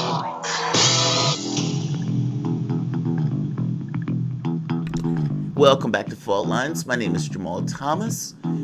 We are here with Medea Benjamin, co-founder of human rights group Global Exchange and peace group Code Pink. Medea, in the past segment, we were having this discussion about drones and about whether or not we could actually be successful from a human rights standpoint, or for that matter, a civil liberty standpoint, in keeping them out of the country. Keeping them out of our country, at the very least, from the standpoint of surveillance. But do you think that there's a risk from the standpoint of either Amazon or some of the other companies may develop drones for other uses that would have technology for viewing that the cops may get access to? Meaning, even if the cops don't have access specifically for surveillance, almost by de facto, when they have, let's say, some kind of other helicopter up, or if they have other drones up, that they will also try to utilize that technology for surveillance. It's a possibility, but I know that when I wrote a book on drones back in 2012, I thought we were talking about a couple of years before Amazon would be delivering packages by drones, before the police departments would be flying drones. And all this has slowed down because the FAA is very concerned about crashes. And these drones have had a lot of crashes. And some of them are very small drones, Good point. Some of them are very big drones. They can interfere with commercial airlines. They can come crashing down into a residential neighborhood. And we've seen overseas, they crash and kill people on the ground. And it's like, oh, ho hum, we just lost $15 million, but don't even talk about the lives of the people who were hurt. But if that happens here in this country, it's a huge liability. So all of this has been slowed down tremendously. And that's a positive thing because it gives us time to catch up, to be passing laws about privacy in our states. And that's why I think we shouldn't worry about the little drones that people buy to play around with. And drones are being used for all kinds of things now, for aerial photography, for weddings and real estate, and for agriculture. There's all kinds of use of drones. But the ones that are used to spy on people with the super cameras, I think that's what we should be concerned about, and use this time that we have gained to be passing more laws prohibiting them. Medea, thank you for that. By the way, we're moving on to another topic now, but before we get away from it, I just want to give out the title for the Salon article. This is co-written by Medea Benjamin and Barry Summers. The title of the article is "Surveillance Drones Come Home from War. Is the Eye in the Sky Looking for You?" Again, if you can just do a quick search for that, "Surveillance Drones Come Home from War. Is the Eye in the Sky Looking for You?" Again, we're joined by Medea Benjamin, founder of the human rights group Code Pink. We're also taking calls. If you want to call in and speak with Medea, you can. The number there is 202-521-1320. We were talking about that. We're moving on now, talking about Trump's positive COVID test, what this signifies in our politics, and what this means on a sort of moral level. Now that he's positive, now that he's come back to the White House, apparently still sick. Jamarl and I have kind of been going back and forth on this. Neither of us particularly like it. I think we both see it as optics. We both see his sort of brash announcement that he had beat COVID. It's not something that you should let dominate you. That's a show of strength, but that show of strength signifies a deeper weakness that he's trying to cover over. That might be too cynical a take, but I'm curious, Medea, what's yours? What's your take?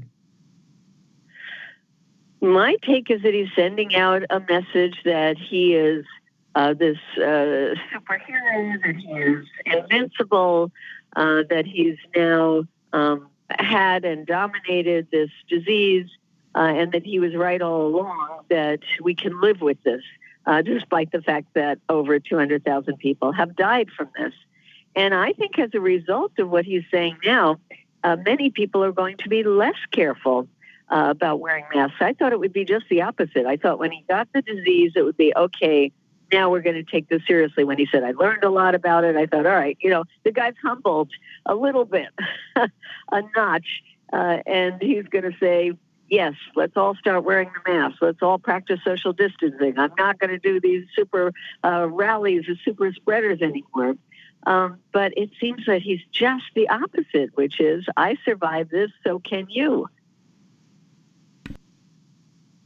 Medea, I thought the exact same.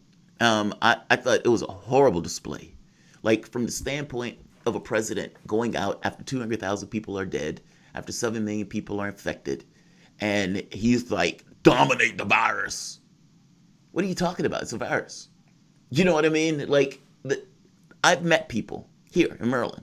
Our governor, Hogan, I believe his name is, a Republican governor, but has done due diligence on the COVID stuff. And we were wearing masks early. Let's hear Trump. We have the video. Let's play the clip we played a little bit earlier. There may be people who were here that weren't here earlier. Let's play the clip. This is Trump. Yeah. I just left Walter Reed Medical Center, and it's really something very special. The doctors, the nurses, the first responders, and I learned so much about coronavirus. And one thing that's for certain, don't let it dominate you. Don't be afraid of it. You're going to beat it. We have the best medical equipment. We have the best medicines, all developed recently. And you're going to beat it. I didn't feel so good. And 2 days ago, I could have left 2 days ago. 2 days ago, I felt great, like better than I have in a long time. I said just recently, better than 20 years ago. Don't let it dominate. Don't let it take over your lives. Don't let that happen. We're the greatest country in the world. We're going back to work. We're going to be out front. As your leader, I had to do that. I knew there's danger to it, but I had to do it. I stood out front. I led.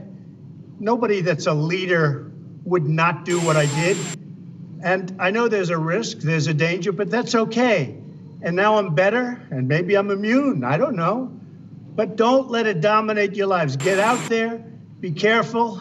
We have the best medicines in the world, and it all happened very shortly, and they're all getting approved, and the vaccines are coming momentarily.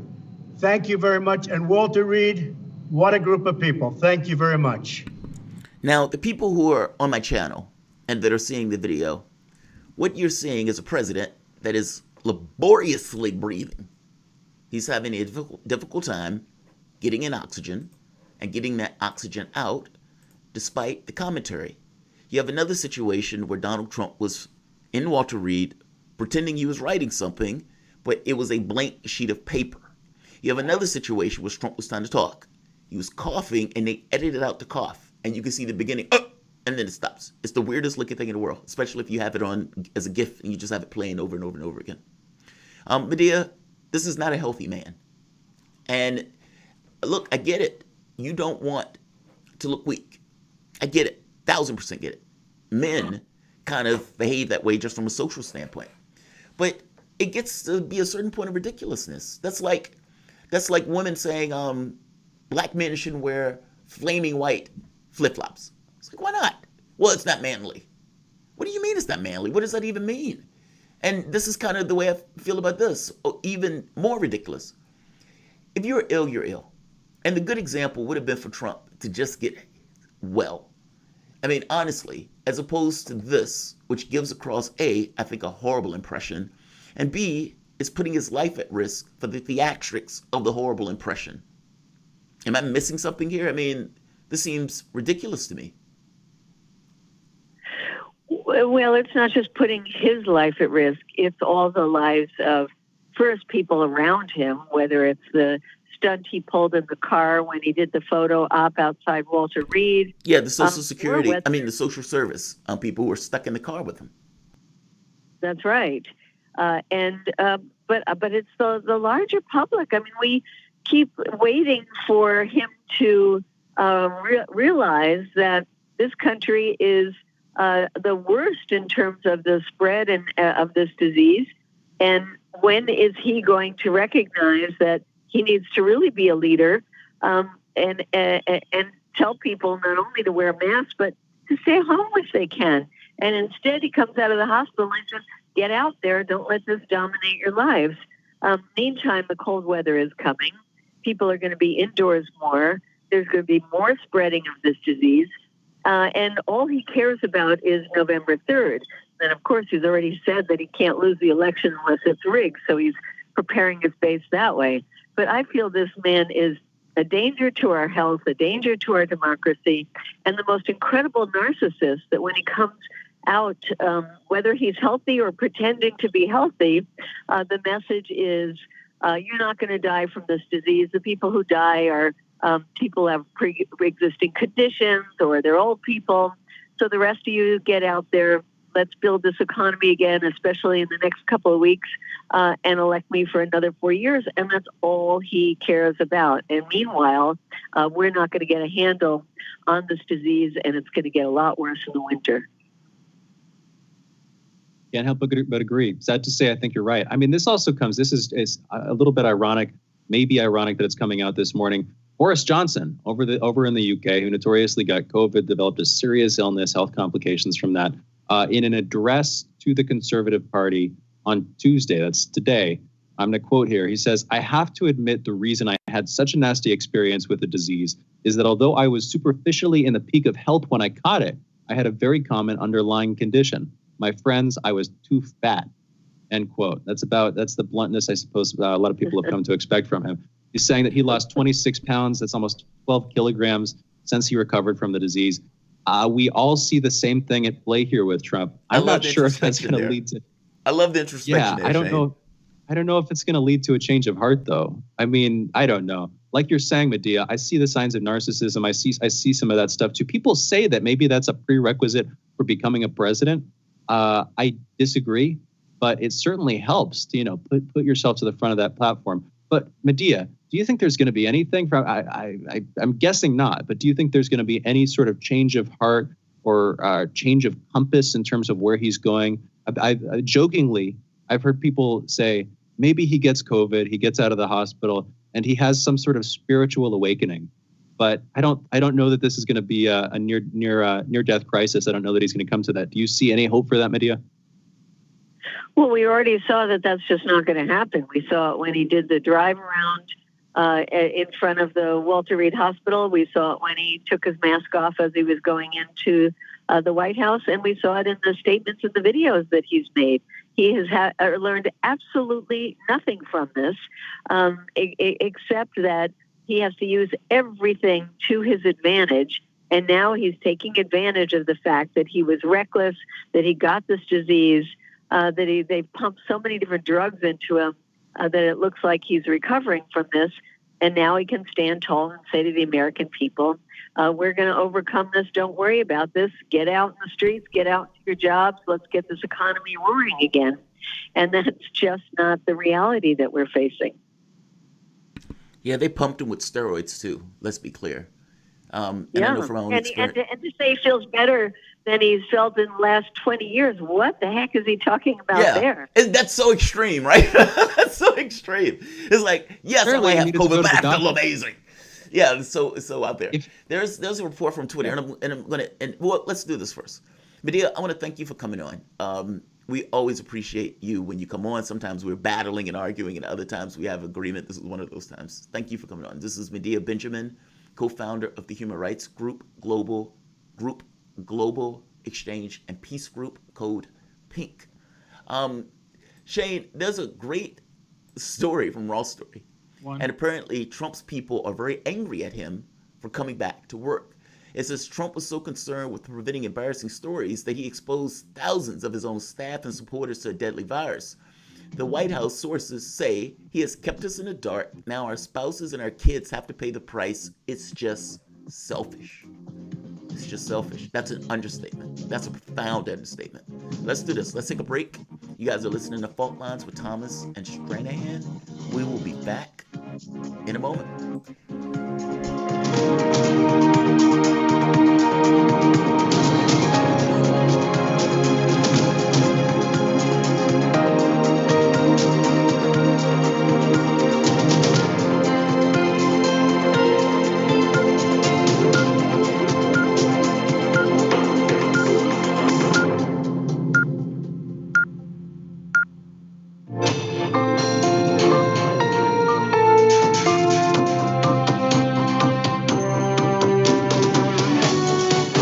Listening to Radio Sputnik.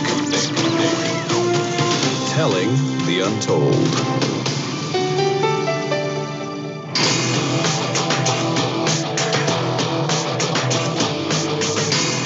Fault Lines. And we're live and alive in the divided states of America, coming to you from the capital of those states. We are the most disruptive show in the universe. In the politically independent corner, I am your investigative political analyst, Shane Stranahan. And in the left corner, I am the indefatigable, the last man on the wall with my co-host, Shane Stranahan, your political analyst, Jamarl Thomas. And together as political analysts, bringing you the news every morning, we are Fault Lines with Thomas and Stranahan. And as we do 3 times each morning, once at 7, once at 8, and once at 9 a.m. Eastern, we're going to give you the headlines. First up in the news, President Trump returned to the White House from Walter Reed Medical Hospital yesterday, reportedly gasping for breath. In a video taken upon his arrival, Trump returned from Walter Reed with a tweet telling people to not fear the coronavirus. I'm going to quote here, "Don't be afraid of COVID." It's a quote. He's talking about a virus that has infected more than 7.4 million people in the U.S., killed nearly 210,000, killed over 1 million people globally. I'm going to continue with this tweet, the quote here. "Don't let it dominate your life. We have developed under the Trump administration some really great drugs and knowledge I feel better than I did 20 years ago, end quote. When he arrived at the White House a few hours later, Mr. Trump removed his mask before joining several masked people inside. The president was possibly still contagious, as many patients can pass on the virus for up to 10 days after symptoms begin. I want to do a quick note here, though. In that tweet, in that audio that we played from his address, and in this tweet, he's not saying I'm going to dominate the virus. He's saying don't let it dominate you. That might sound quibblesome or trivial, but it's just a factual thing. He's not saying he dominated it. Not that I heard. He said like 3 or 4 times in that audio, don't let it dominate you. Don't be afraid of it, basically. Don't let it control your behavior. There's stuff to push back on there.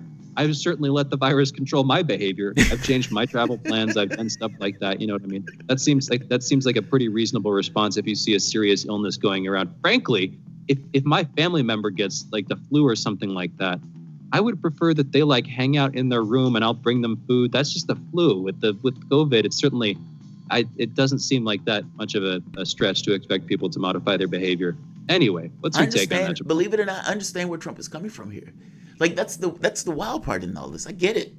Like, look, I've been ill since I developed my illness at 17, and at some point, I would argue that I probably accomplished more ill than I would have if I wasn't.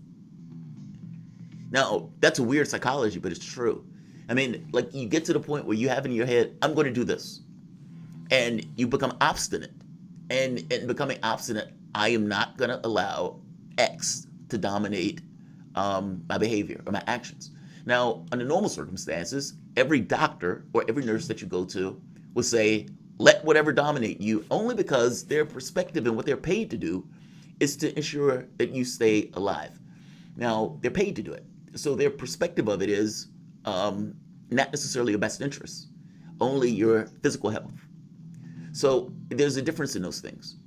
Meaning, if I say I'm going bungee jumping, and they say, hey, you have to sign a medical thing saying you don't have any other medical issues that may cause you to have a heart attack when you're going down. Well, what am I going to do? Yes, I'm going to sign it. Am I going to ignore that part? Yes.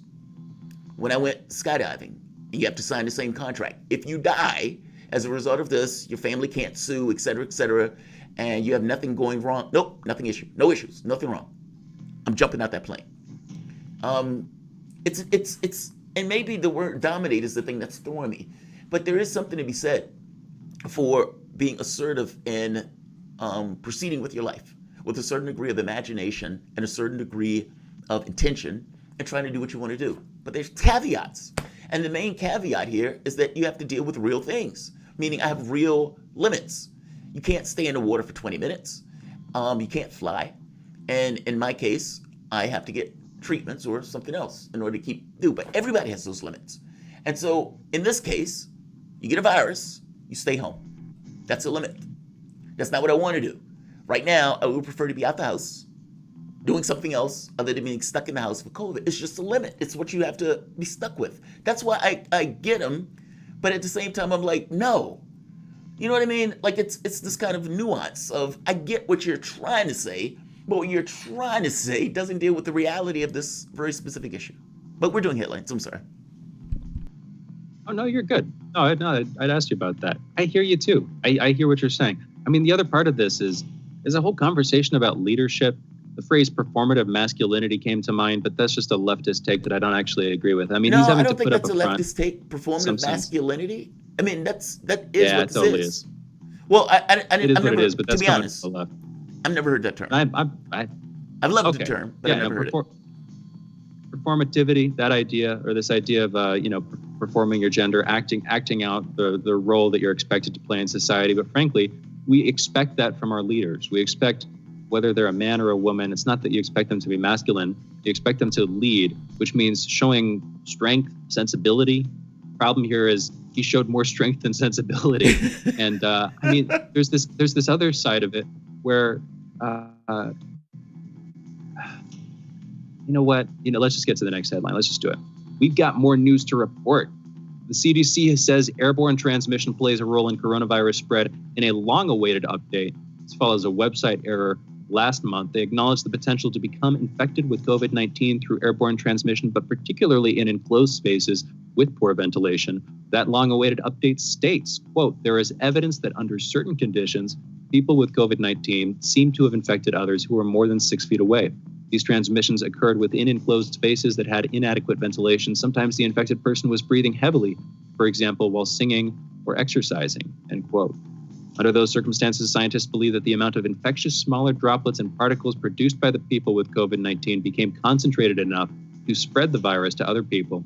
People who were infected were in the same space during the same time or shortly after the person with COVID-19 had left. Syrian President Bashar al-Assad calls Turkey's Erdogan the, quote, main instigator and initiator, end quote, of the conflict in Nagorno-Karabakh. That's the conflict between Armenia and Azerbaijan. This came out in an interview with Russia's RIA news agency. There's another quote in an interview with Sputnik. This is Assad. I'm going to quote Assad here. Quote, let's be blunt and clear. Erdogan has supported terrorists in Syria, and he's been supporting terrorists in Libya, and he was the main instigator and initiator of the recent conflict that has been going on in Nagorno-Karabakh between Azerbaijan and Armenia. So I would sum up his behavior as dangerous for different reasons, end quote. Fighting has increased international concern that other regional powers could be dragged into the conflict. Meanwhile, protests took place in Kyrgyzstan, apparently ongoing. The electoral authorities in Kyrgyzstan have annulled the results of parliamentary elections following violent protests, which were themselves a response to the announcement of the preliminary results from the October 4th parliamentary elections. Those results came out on Sunday. Demonstrators broke into parliament overnight and clashed with police, demanding that a new vote be held. Hundreds were injured. One person has died. That's the last report that I saw. Kyrgyz President Surunbay, see, it's not just you who gets this name messed up. Surunbay Jeenbekov said on Tuesday that some political forces had tried to seize power illegally overnight, called on the leaders of political parties to, quote, calm down their supporters, end quote. The statement follows Jeenbekov's spokeswoman Dolgane Stamalayeva, her announcement that the president admitted that the results of the country's October 4th parliamentary elections could be annulled. And again, as of this morning, those results have been annulled. In Pakistan, former president charged with corruption, former prime minister charged with sedition. Pakistani court has formally charged former president Asif Ali Zardari in 2 corruption cases, while a provincial government has admitted a case of sedition against 3-time former Prime Minister Nawaz Sharif and 40 others. That includes the premier of Pakistan-administered Kashmir. The cases against these high-profile names came as Zardari's Pakistan People's Party and Sharif's Pakistan Muslim League Nawaz Party prepare for a large anti-government rally targeting Prime Minister Imran Khan. Zardari was released on bail on medical grounds last December, 6 months after his arrest for corruption. During Monday's court appearance in the capital of Islamabad, Zardari pleaded not guilty to money laundering and other corruption charges. He later told reporters he was not surprised by the indictment and that he had been facing such charges for as long as he was in the opposition. He is accused of having dozens of bogus bank accounts, a charge he denies, saying he has been politically victimized by Khan's government. And again, as I reported earlier in this headline, these charges come as both of these people, both the former president and the former prime minister, their parties were preparing for a large anti-government rally targeting the current prime minister, Imran Khan. So I can't help but think, as I review the news there, that there might be some connection. I'm not an expert on this stuff. We should bring somebody on to talk about this. This is going to be a growing thing, I'm sure. But yeah, anyway, with that, that's the news. Those are the headlines. You're listening to Fault Lines with Thomas and Stranahan. I want to come back for a second, Jamarl. We've got a couple of minutes here. Just really briefly, we've got a caller. We should talk about this leadership thing. This is actually going to relate, I think, to the conversation we have tentatively planned in about 40 minutes now, talking about international law, whether international law exists, what it means. I mean, this comes as, Jamarl, I think you rightly point out, the international scene is chaos. Laws get stated, laws get created, drafted, put into effect, and then broken, apparently willy-nilly. And then there's this idea of how laws have been abused. It's a much larger conversation, but frankly, I think it also has to do with leadership. And anyway, we'll come back to that. We've got a caller, though. Tarif, calling in from New Orleans. Tarif, you're on the line. What's going on? Good morning, gentlemen. I have 3 comments what Trump should do. This is in my opinion. But before I say that, if anybody feeling down or having anxiety or trying to figure out how to deal with life. They have this man named Sadhguru. He's on YouTube. He's a guru, right? From India. They talk about how to deal with emotions, how to deal with yourself. It's very helpful. Just go to YouTube and check him out. And right now he's through the U.S. Sadhguru is really interesting, Tarif. He is really interesting. He had somebody ask him, they were dealing with, there was a person asking him. I don't know if the audience knows him. He's an Indian cat. Like you said, guru. And he talks to the audience. He has an audience like asking him tons and tons of questions. He has this massive following, like a place where people can go and that type of thing. If I'm not mistaken, people can go there in order to like eat and everything else. They don't have to pay. I mean, correct me if I'm wrong, Tarif.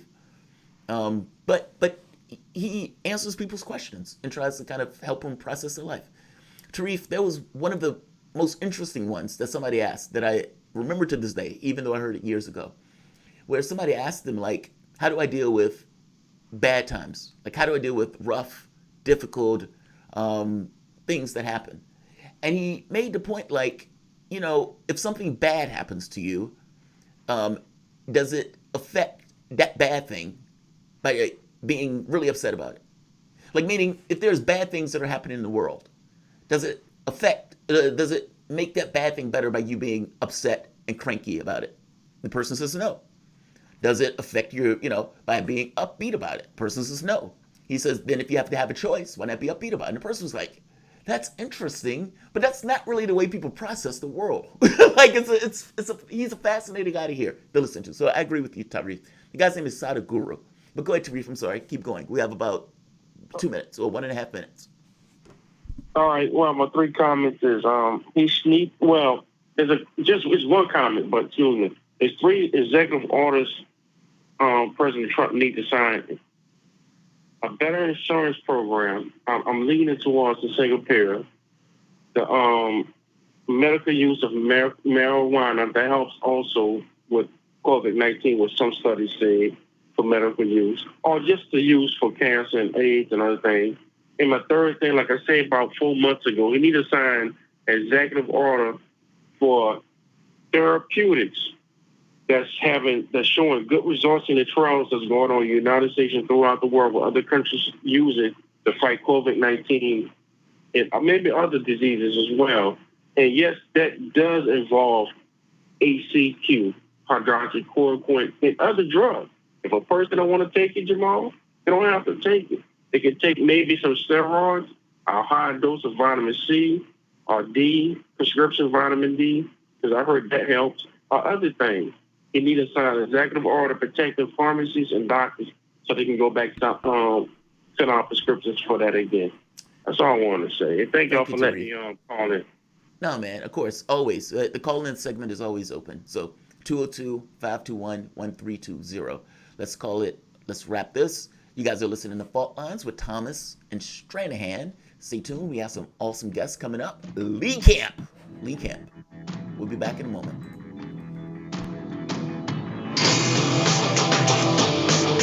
Fault Lines. 24 hours a day, 7 days a week. We give you the most essential information out there. Radio Sputnik, telling the untold. By Any Means Necessary is your guide to the movement and efforts shaping the world around us, from mass incarceration. No longer am I interested in or concerned with prison reform. I am interested only in the eradication of prisons. To the battle between police and water protectors. It was a pretty punishing disregard for the sanctity of human life, that unleashing water cannons on peaceful, prayerful water protectors. From efforts to protect the environment. The climate movement is ready to, with plenty of opposition research and force and strength, along with, the right of both science and morality, to fight them on this. To the movement for Black Lives. When I first saw the Michael Brown video, when I saw that it clearly contradicted the narrative put forth by the Ferguson Police Department and by police supporters in general, 3 words came to mind. Color me shocked. Stay tuned to By Any Means Necessary, 5 days a week here on Radio Sputnik.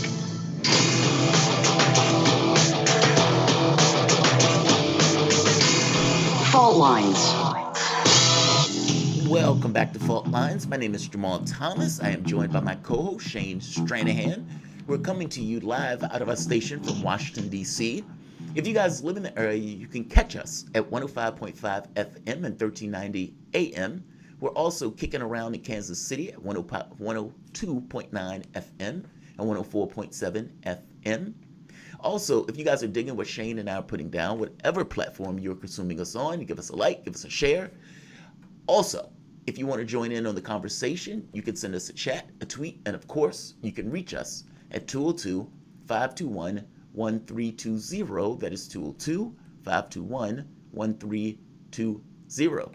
Like I said, your engagement makes this show what it is, so definitely don't feel shy to call in. But right now, we're joined by comedian, writer, actor, activist, and host of the comedy news show Redacted Tonight with Lee Camp on RT America and Common Censored Podcasts. I gave it away when I gave the name of the show, Lee Camp. Lee, what's going on, man? You doing all right? Yeah, I'm hanging in there in these dystopian end times. I think they're, as end times go, I think this is an interesting version, to say the least. Dystopian is an understatement, and I'm glad you used that word. Because I often, and they know me at this point, I often make the point of what's a rational action in this case. And you can, make the argument that rationality is not an absolute. Rationality is always tethered to something. But from the standpoint of us human beings, and the public, what's rational from action consequence effect, and what is your government doing instead?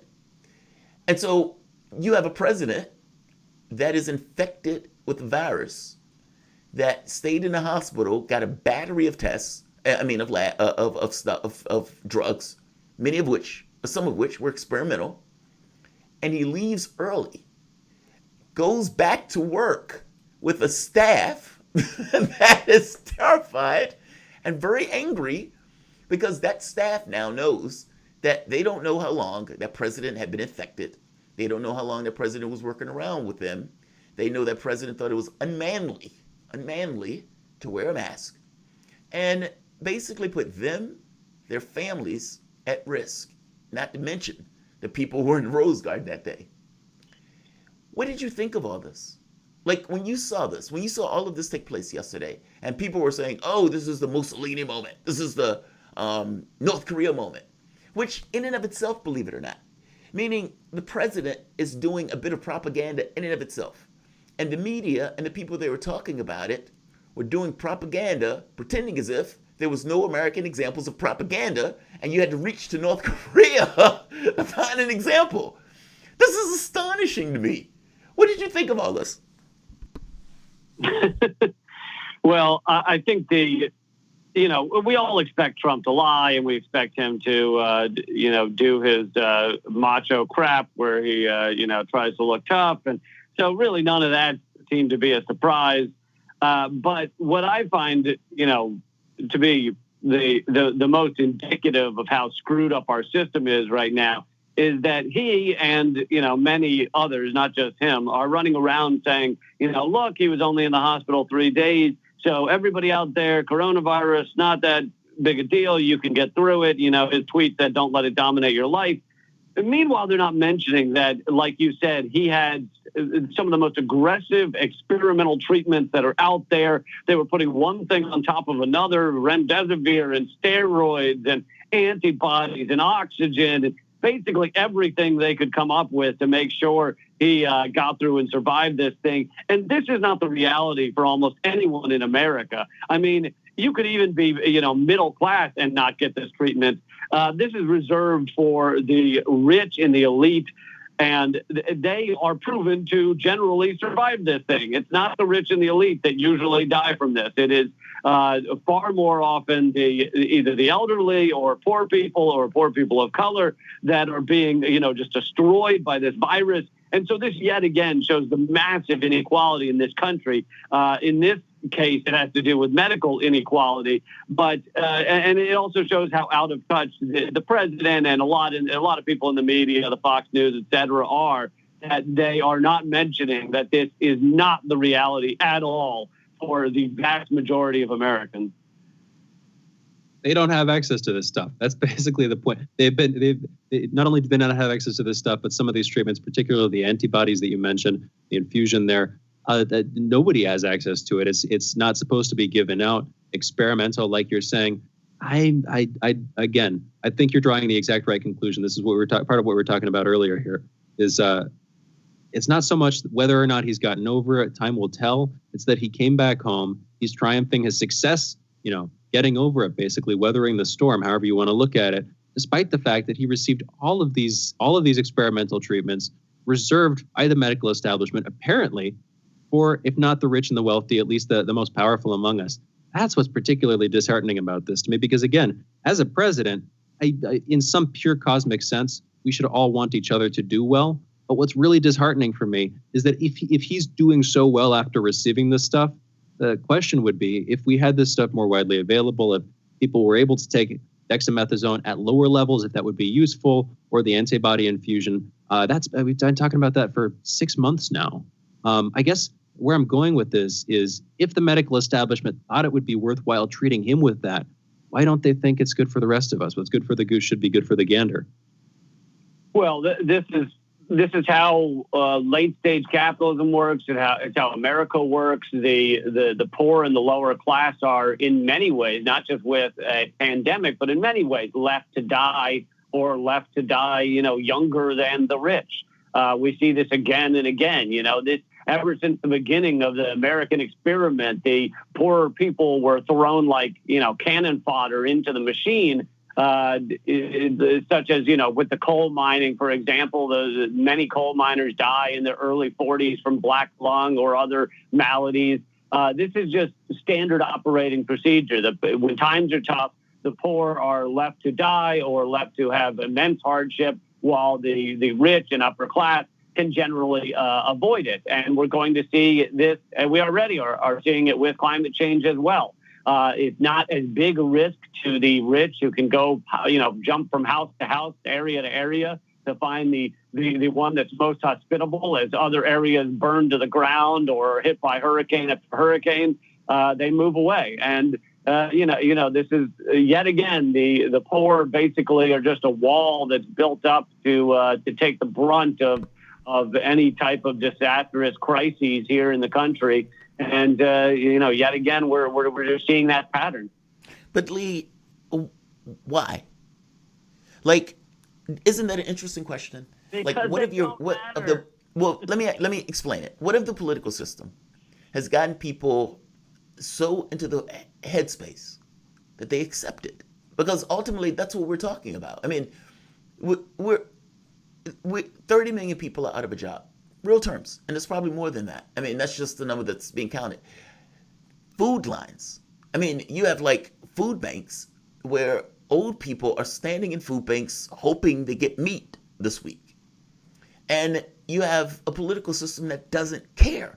I mean, this doesn't touch the evictions. This doesn't touch the floods on one side or fires on the other, of the other end of the country. And all you get is theater. You don't even get bread, like the bread and circus. Not even a bread, just a circus. Like, why does the public accept this? And is there a political solution to it? Well, I think why the public somewhat accept it. I mean, obviously some people are upset, but why they somewhat accept it is twofold. One is that human beings, our great skill as a species is our ability to adapt and deal with hardship.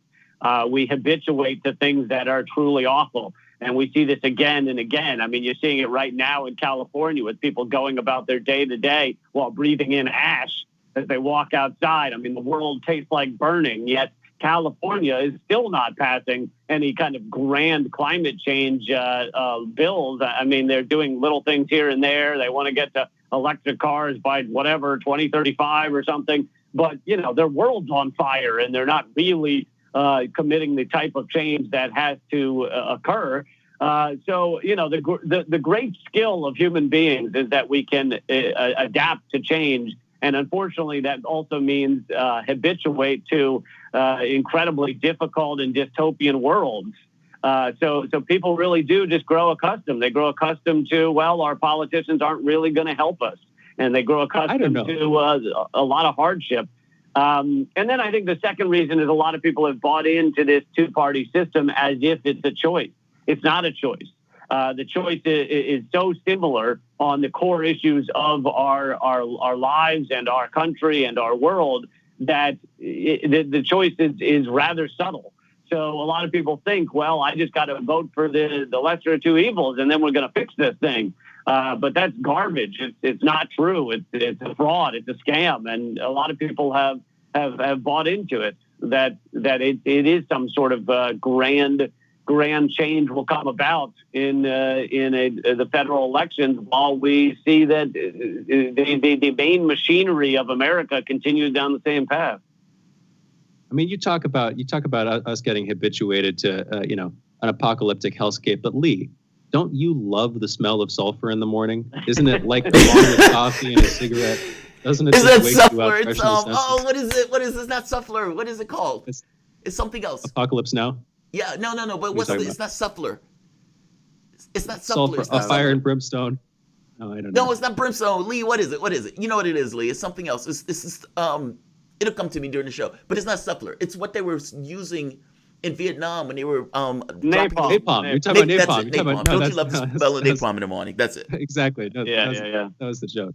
No, totally. Yeah. I mean, here's the thing. Ultimately, I can't help but agree with you, Lee. We have become habituated to this stuff. We've gotten used to it horribly. You brought up the two-party system. We've gotten used to that. We lament that, wailing every morning, practically, sometimes literally wailing about it. But here's where I want to go with this. Isn't it? It seems to me like we live in a kind of unique time. Historically, people have been oppressed. Historically, that seems to be one side of civilization, is the massive oppression by people who are able to wield power by fiat, by force, however you want to look at it, with and against people who, frankly, don't have any say in the matter. But it seems like we're living in a kind of weird historical moment in the past century or two. I'm not talking about literally the second, but in the past century or two, where we feel like we should have a say.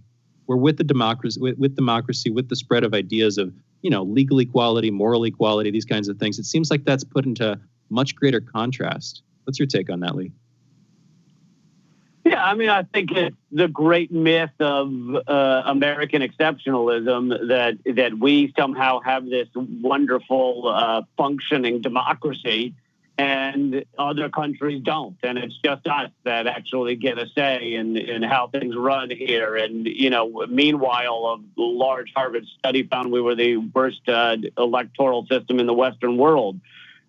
So, yeah, it is this great myth of America. I don't, because I don't feel like I am a true enough history student to know. I don't know whether there was a time in America's history where perhaps there was a little more democracy, or perhaps in a way it was worse back then because without, the kind of flow of information as quick, the oligarchs could rule much easier without having to, account for the people.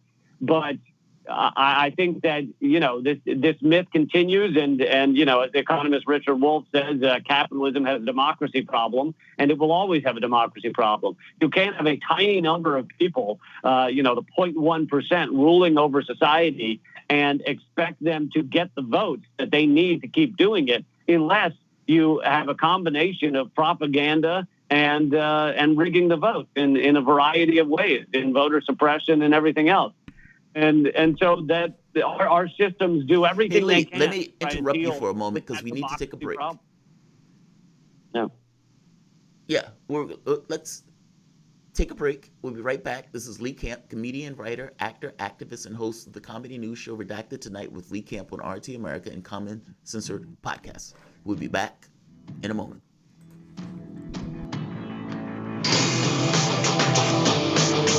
Fault lines. Every day we ask questions. How is Facebook going to prevent suicides? Well, do you see this as being a human rights violation? Are the cows really stinking up the planet that much?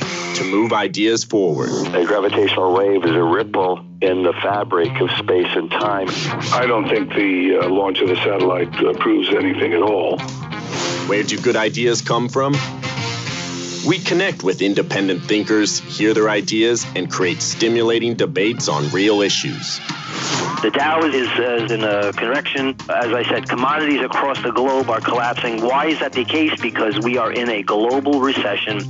That is set to change because Iran has approximately about 50 million barrels, which it had put in storage during the height of the sanctions regime, and that's ready to be released as soon as possible. Where is the money? The super rich individuals and the world's biggest companies are able to hide money in tax havens. Is there a solution to the crisis? No, because I don't think anything useful has come out of any of the policy reform discussions with respect to financial reform.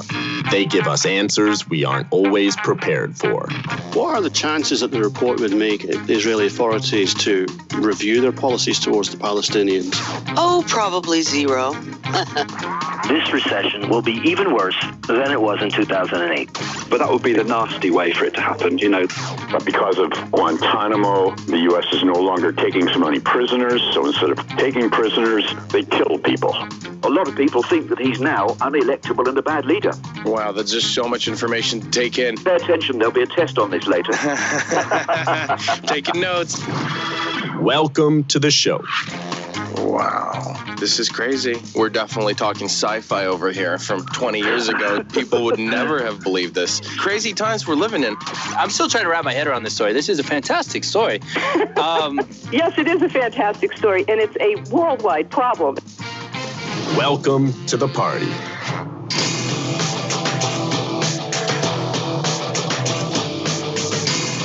Fault lines. And we're back. You're listening to Fault Lines with Jamarl Thomas and Shane Stranahan and our guest, Lee Camp. He's an American stand-up comedian, writer, actor, and activist. He also hosts the weekly comedy news show Redacted Tonight with Lee Camp on RT America, also the host of the Common Censored podcast. I believe that's the podcast that you host with Eleanor Goldfield, right, Lee? Yeah, me and Eleanor do it almost every week. Yep. Good to hear. I keep mispronouncing her name. I'm going to say it publicly. I keep saying the E when it should just be Eleanor. That's on me. Thank you for the sort of tacit correction there. Also, for those listening, twitter.com/Lee Camp.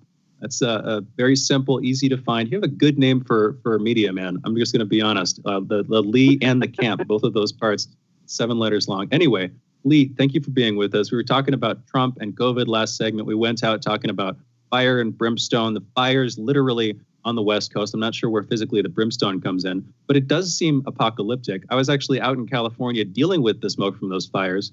Thankfully, you stay inside for the most part, and hopefully you have a good ventilation system. But for a lot of people, for thousands of people, they got pushed out of their homes and they were having to deal with it, not just in California, up in Oregon and Washington too. These are just a few of the sort of, if we look in the cellar at the things that embarrass us about our society. These are just a few of the things, the way that we've handled COVID, the way that we've handled the climate. We can tie that in. You were bringing that up as it relates to the fires. And as we went out, you brought capitalism up. Now, this is a debate I like to have with folks. It's not even a debate because I'm kind of anti-capitalist too. But what I don't like in addition to capitalism are the things that people often provide as suggested alternatives to it.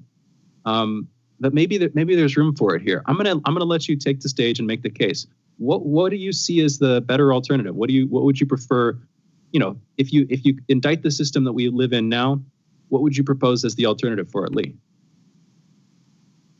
Well, let me begin by saying that I don't think that discussing the criticisms of capitalism or the flaws on any given topic does not mean that the person who brings them up is then saddled with creating an entirely new economic system. Right. The world. Come on. Come on. But it's like, dude, I need you to create this system right now, right here. I need an alternative. Yeah. No, I don't think he's saying that. I don't think that's what Shane is asking. No. I think oftentimes God supposedly had 7 days. I'm giving you 10 minutes. But that being said, there are a lot of alternatives that have been seen across history that we're generally not allowed to talk about in the mainstream. There are systems that are not based on usually they're smaller groups in the past and historically, but that are not based on competition. They're based on communities working together, and no one goes without. There's no like. if you're picturing a group of 150 people, it's not like 10 of them are off in the corner starving. It has food and shelter, and there are expectations of how you behave with the community. That is not just, I'm going to get ahead and get all the shiny things for myself and watch the others maybe die. So there are definitely other systems that have come about. There's a lot of positives about socialism, but at the end of the day, there's still questions about a large state running millions of people. There's definitely an argument to be made that we've gotten to, this nation state system we've set up where you have literally hundreds of millions, if not a billion people under one, governing body is just insanity. And maybe humans were not really built for that kind of thing. And yet we use these nation states to define ourselves like, we need to kill the other nation states and we need to stop them and all that crap that's used to keep us in line on a daily basis. It really is, toxic nationalism is a huge problem. And it kind of is connected to this unfettered capitalist greed that is eating our world alive. I mean, at the heart of it, capitalism is the idea of infinite growth on a planet with finite resources. So even if you didn't have climate change, you would see environmental collapse around the world in other forms, in the oceans filling with plastic or the biodiversity crashing. It's just inevitable. So here's the thing. I completely agree with everything you just said. We had Eleanor on last week. We were talking about the same issue. We were talking about the climate and capitalism. I was kind of playing devil's advocate, and it was admittedly awkward because every time she came back with her response, I was like, you know what?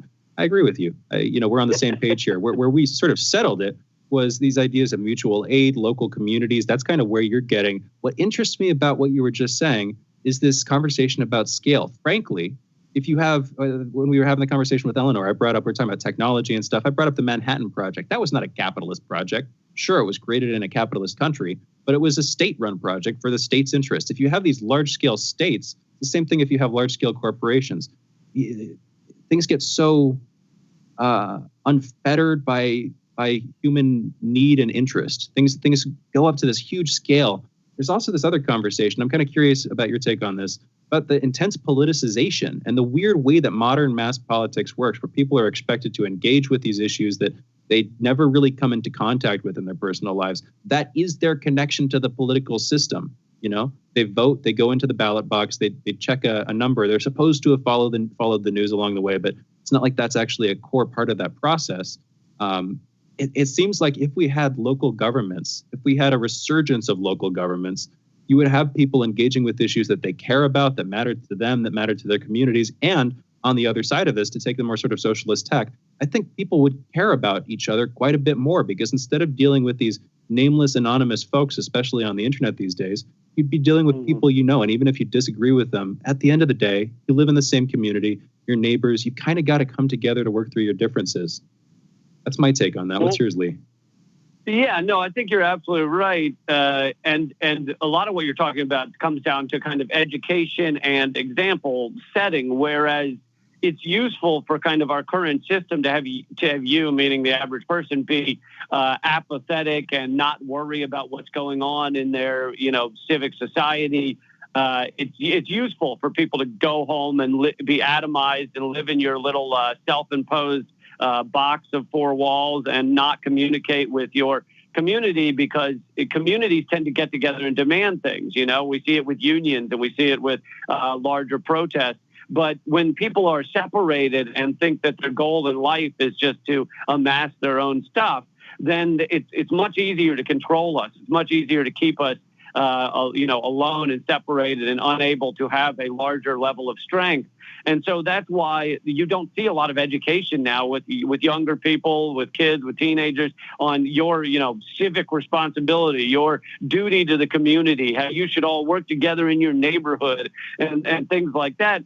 And one last point, you mentioned, the Manhattan Project. And I think that a lot of the grand things that people point to is like, well, look, under capitalism, we achieved, this and this and this and this. They're often pointing to actually collectivist enterprises that happen within a capitalist structure. So inside a corporation, how does a corporation work on the inside, the people actually coming up with new products, let's say at Apple? Well, they don't work in the kind of cutthroat capitalist way. Instead, you have teams of engineers getting together, sharing knowledge, working together on creating the thing. It's absolutely the opposite of what, are outside of that corporation they do, which is, eat up and hostily take over and crush all competition.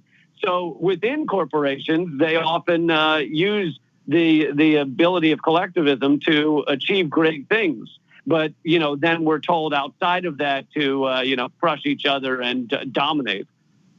Yeah, but even within inside the corporations, there's tension and competition and all of this other stuff. No, I feel right. That's the capitalist side of it, or the capitalist tendencies within the corporate structure. But in terms of the great things that are achieved, I think those are largely done with cooperation. No, I agree with you. No, I do agree with you on that. To a point. I mean, it's still a totalitarian system. I mean, but yes, I agree with you. Ish. I mean, this is kind of one of those arguments I've had with Richard Wolff. But wait. I want to get something off real quick. And we have like 2 minutes, 2.5 minutes. There's a big fight going on in the environmental part, circuit, with Josh Fox and Michael Moore. Michael Moore created the movie Planet of the Humans. And in creating the movie Planet of the Humans, he got under a lot of people's skin. I think one of the basic premises, all of these other groups won, whether it's civil rights, meaning there's been a hegemonic shift in regards to the way we view our society, or Overton window shift, or whatever you want to call it, a preponderance of the country that believes X. And it's such an ingrained way. Like, you don't have to argue rape. It's understood that it's wrong. It's kind of the same way with civil rights to a certain degree. The predominance of the people, at the very least, get that being flagrantly racist is wrong.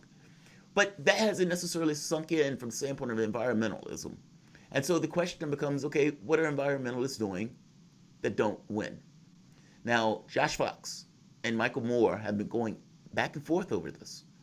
Can you explain this maybe in a better way than I did? I think I'm trying to give a snapshot of the back and forth between the two, but they have a disagreement on this kind of environmental issue, what works and what needs to be done.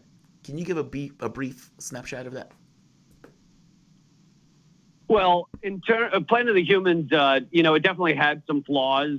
For one thing, they get into the Malthusian argument that the answer is that we have the problem is just that we have too many people, when in fact the problem, we're in a post-scarcity world if we actually distributed it correctly. We throw out 40% of all food. So we're not actually in a world where there's too many humans. We're in a world where there's too many humans living like jerks. A McMansion puts out the amount of waste of 25, people living in middle-class India or something. So it's kind of a racist. That Malthusian argument is kind of quasi-racist. But anyway, besides the problems of Planet of the Humans, it has a lot of important points about large capitalist structures taking over or co-opting or, really changing the mission of, Big Green and a lot of the goals and where they're headed and what they achieved. And the film makes a lot of great points, but instead it was attempted to be censored by Josh Fox and others, pulled down from the internet. They had succeeded for a moment, and now it's back up on YouTube and everything. But the best analysis that I've read was Max Blumenthal at the Gray Zone did a long, in-depth look to this, Big Green capture. And really, they're trying to act like large, powerful, moneyed interest can be in charge of environmental change. And it just doesn't work that way. And so for, one of the biggest examples is Bill McKibben and 350.org. I think that they probably started out as having genuine and altruistic goals. But now they say divest from fossil fuels, great idea. And then they say reinvest in these things like Green Century Fund that have massive amounts of money in mining, in oil and gas infrastructure. So while it looks like it's a good transfer of wealth, it actually, how about you divest from fossil fuels and not invest in Green Century Fund, which is garbage. So it really is like, and these type of things drive, environmental organizations insane because they don't want you to ever criticize environmental organizations. But in fact, if we don't do this analysis, then everything's going to continue to come crashing down around us. We've made basically no progress on dealing with environmental collapse over the past 20 years. And it's because of these big green entities. One last point in this. Is it also because basically, if you're trying to deal with something that's environmental and that's green, part and parcel to the problem is you're running up against capitalism in and of itself. Whereas civil rights, that's not really true. In fact, with civil rights, you want more people at your stores, meaning you want more people of color or so forth. It's easier to go in a civil rights direction. It's easier to go in a women's suffrage direction. But trying to say, hey, we need to, not rape the planet is a little bit different because that hits directly into somebody's wallet. And I think Michael Moore's point is, look, whether he gets it right or not, I think his point is whether it's capitalism on this scale from the standpoint of anti-environmental stuff, or even if you're trying to make an argument for it, and yet you end up in it, you still have this kind of disconnect in a sense of what needs to take place in regards to our planet. Is that fair? Well, about 30 seconds. Well, I think it'd be a tough call to say that it's easier to achieve civil rights or female suffrage or whatever. Because those were long-term battles. I mean, That's obviously, true. Civil rights took decades, and it didn't go along. Civil rights did not work with the capitalist structure because, as I said earlier, capitalism has a democracy problem. They don't want a lot of people voting, especially a lot of people of color. And no. They want those people shopping. That's my point. No, they might want them shopping, but they don't want them voting. They're giving them full civil rights. So while they realized they could no longer outright be racist, they now have created kind of an underneath racism of all about it and talked a lot about it, like voter suppression and Jim Crow, the new Jim Crow and everything. So, these struggles are, I'd say, you might be right, equal in terms of going up against capitalism. No, you might be right. You might be right. I may be thinking about that in too much of a classic way. But look, let's end this because we've already gone over. Lee, I really appreciate you coming on the show, man. Thank you. Lee Camp, comedian, writer, actor, activist, and host of comedy news show Redacted Tonight with Lee Camp on RT America and Common Censored Podcast. And somebody who was nice enough to come on my show when I was like 10,000 subscribers. So Lee, thanks, man. All right, guys, you guys are listening to Fault Lines with Thomas and Stranahan. We'll be back in a moment.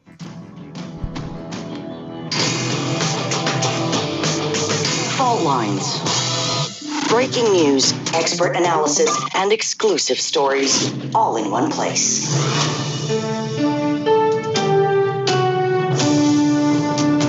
Radio Sputnik, telling the untold. Stuck in traffic? No problem. Stay informed. Stay tuned to Radio Sputnik on 105.5 FM or 1390 AM in the Washington, D.C. area. Need more? Follow us on Facebook or check us out on SputnikNews.com.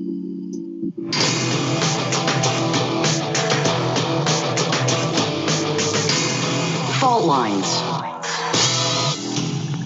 And we're back. You're listening to Fault Lines with Jamarl Thomas and Shane Stranahan. We're doing a short conversation wrap up here. We're also taking calls if you'd like to call in. We might have a time for about one towards the end if you want to cover anything we've been discussing on the show.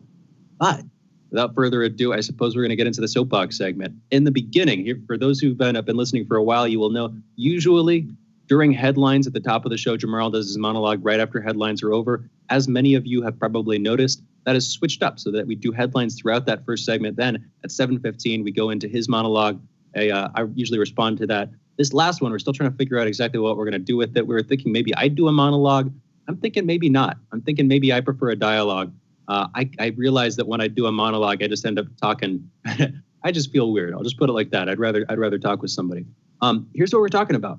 Talking about legitimacy, the idea of legitimacy on the international level, specifically whether international relations permits law. Here's where I'm going to go with this, Jamarl. Broadly, the case I see you making is you see governments saying things and then, completely defying the things that they're saying, and basically breaking their own words, breaking their own perspective, acting against their perspective. Is that broadly right, Jamarl? Yes, but it's a little bit more than that. It's more so that I think that, in real terms, balance of force distribution is what allows for peace.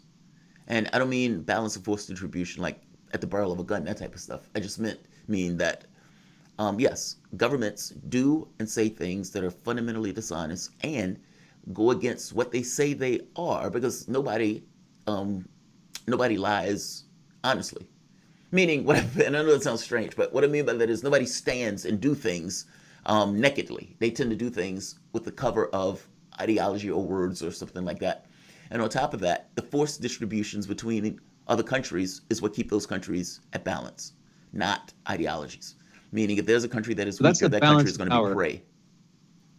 Go for it. That's the balance of power take. That's how I'll describe that. That is the balance of, in terms of the sort of great power dynamics throughout history. And, you can apply this on the local level. You said not at the barrel of a gun, but many people make this case on the local level. If you have criminals locally who have guns through the black market, then you should arm the citizenry, or at least you should sort of entice the citizenry to get armed. Yeah, I don't want to get into that. Yeah, it does.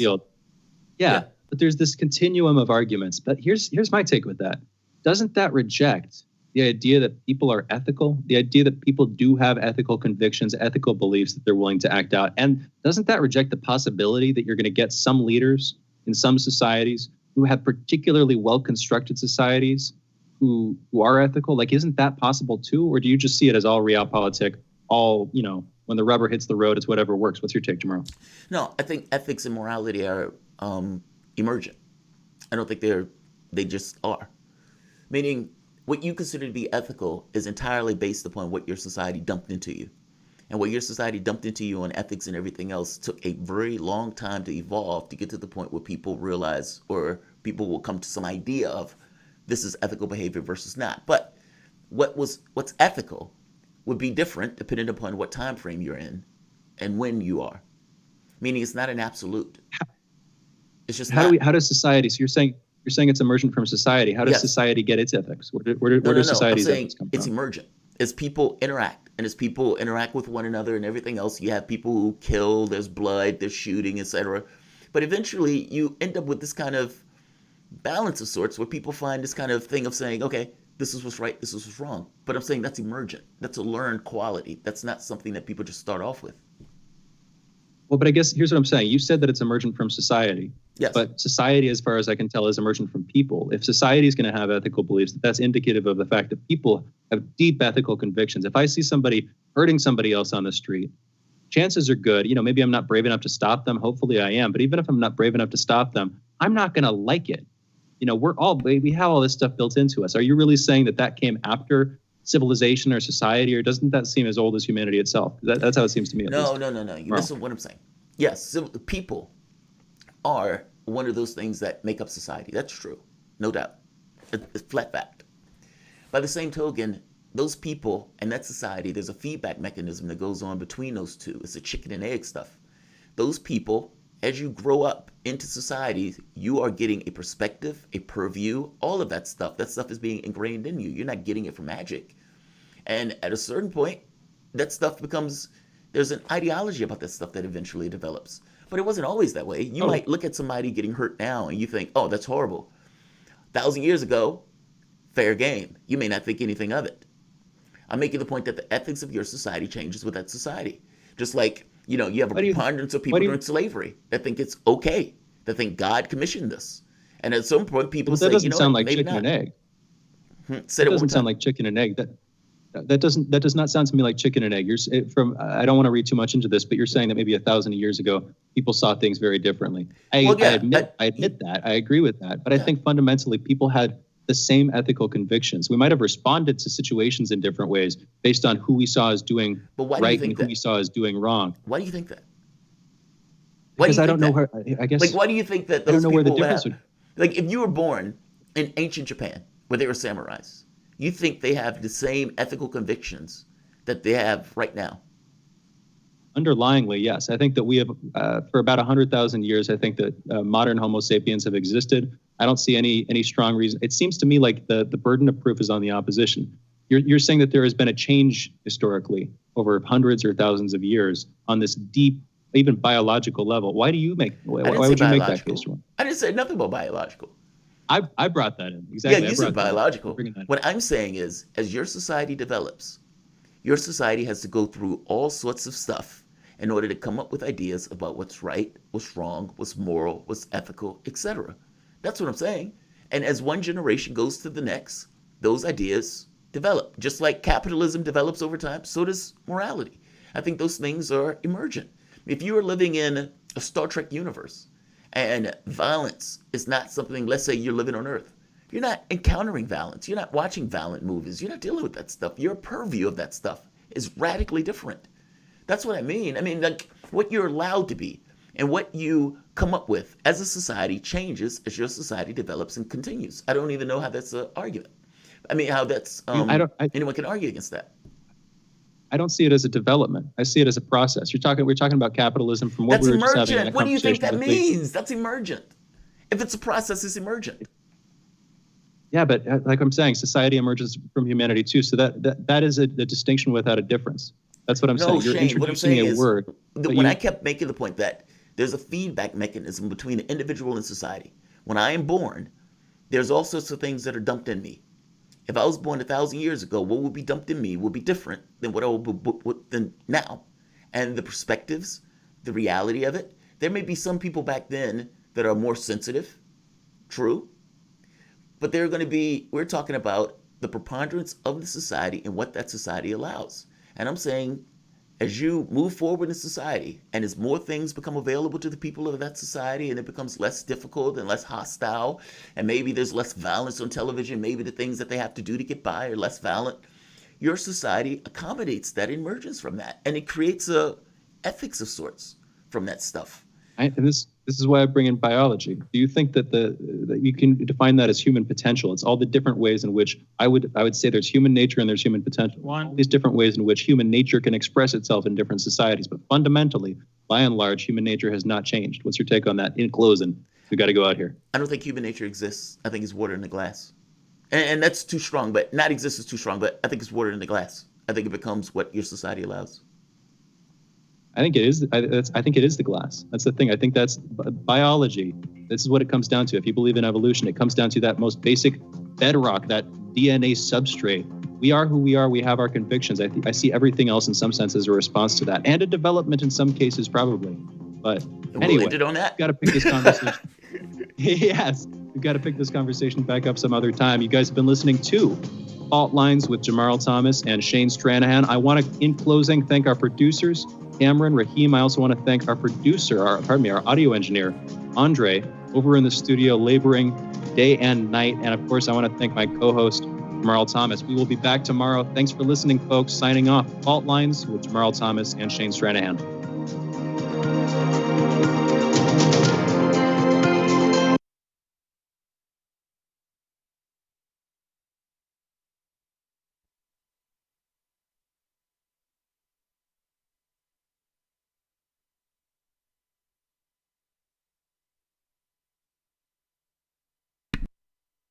We're growing this show. I love it. Yeah, guys, thank you all for joining us, man. I really do appreciate it. I know it's early in the morning, 7 to 10, but I have steadily seen this number go up, so I really do appreciate it. One chat, Theranos, sound. Well, the sound is on now. I pay attention to that thing, at least I try to, because I get caught with that. Do you realize I've done a show for 20 minutes with no sound? And they stood there and laughed their ass off. They was like, he's a mime.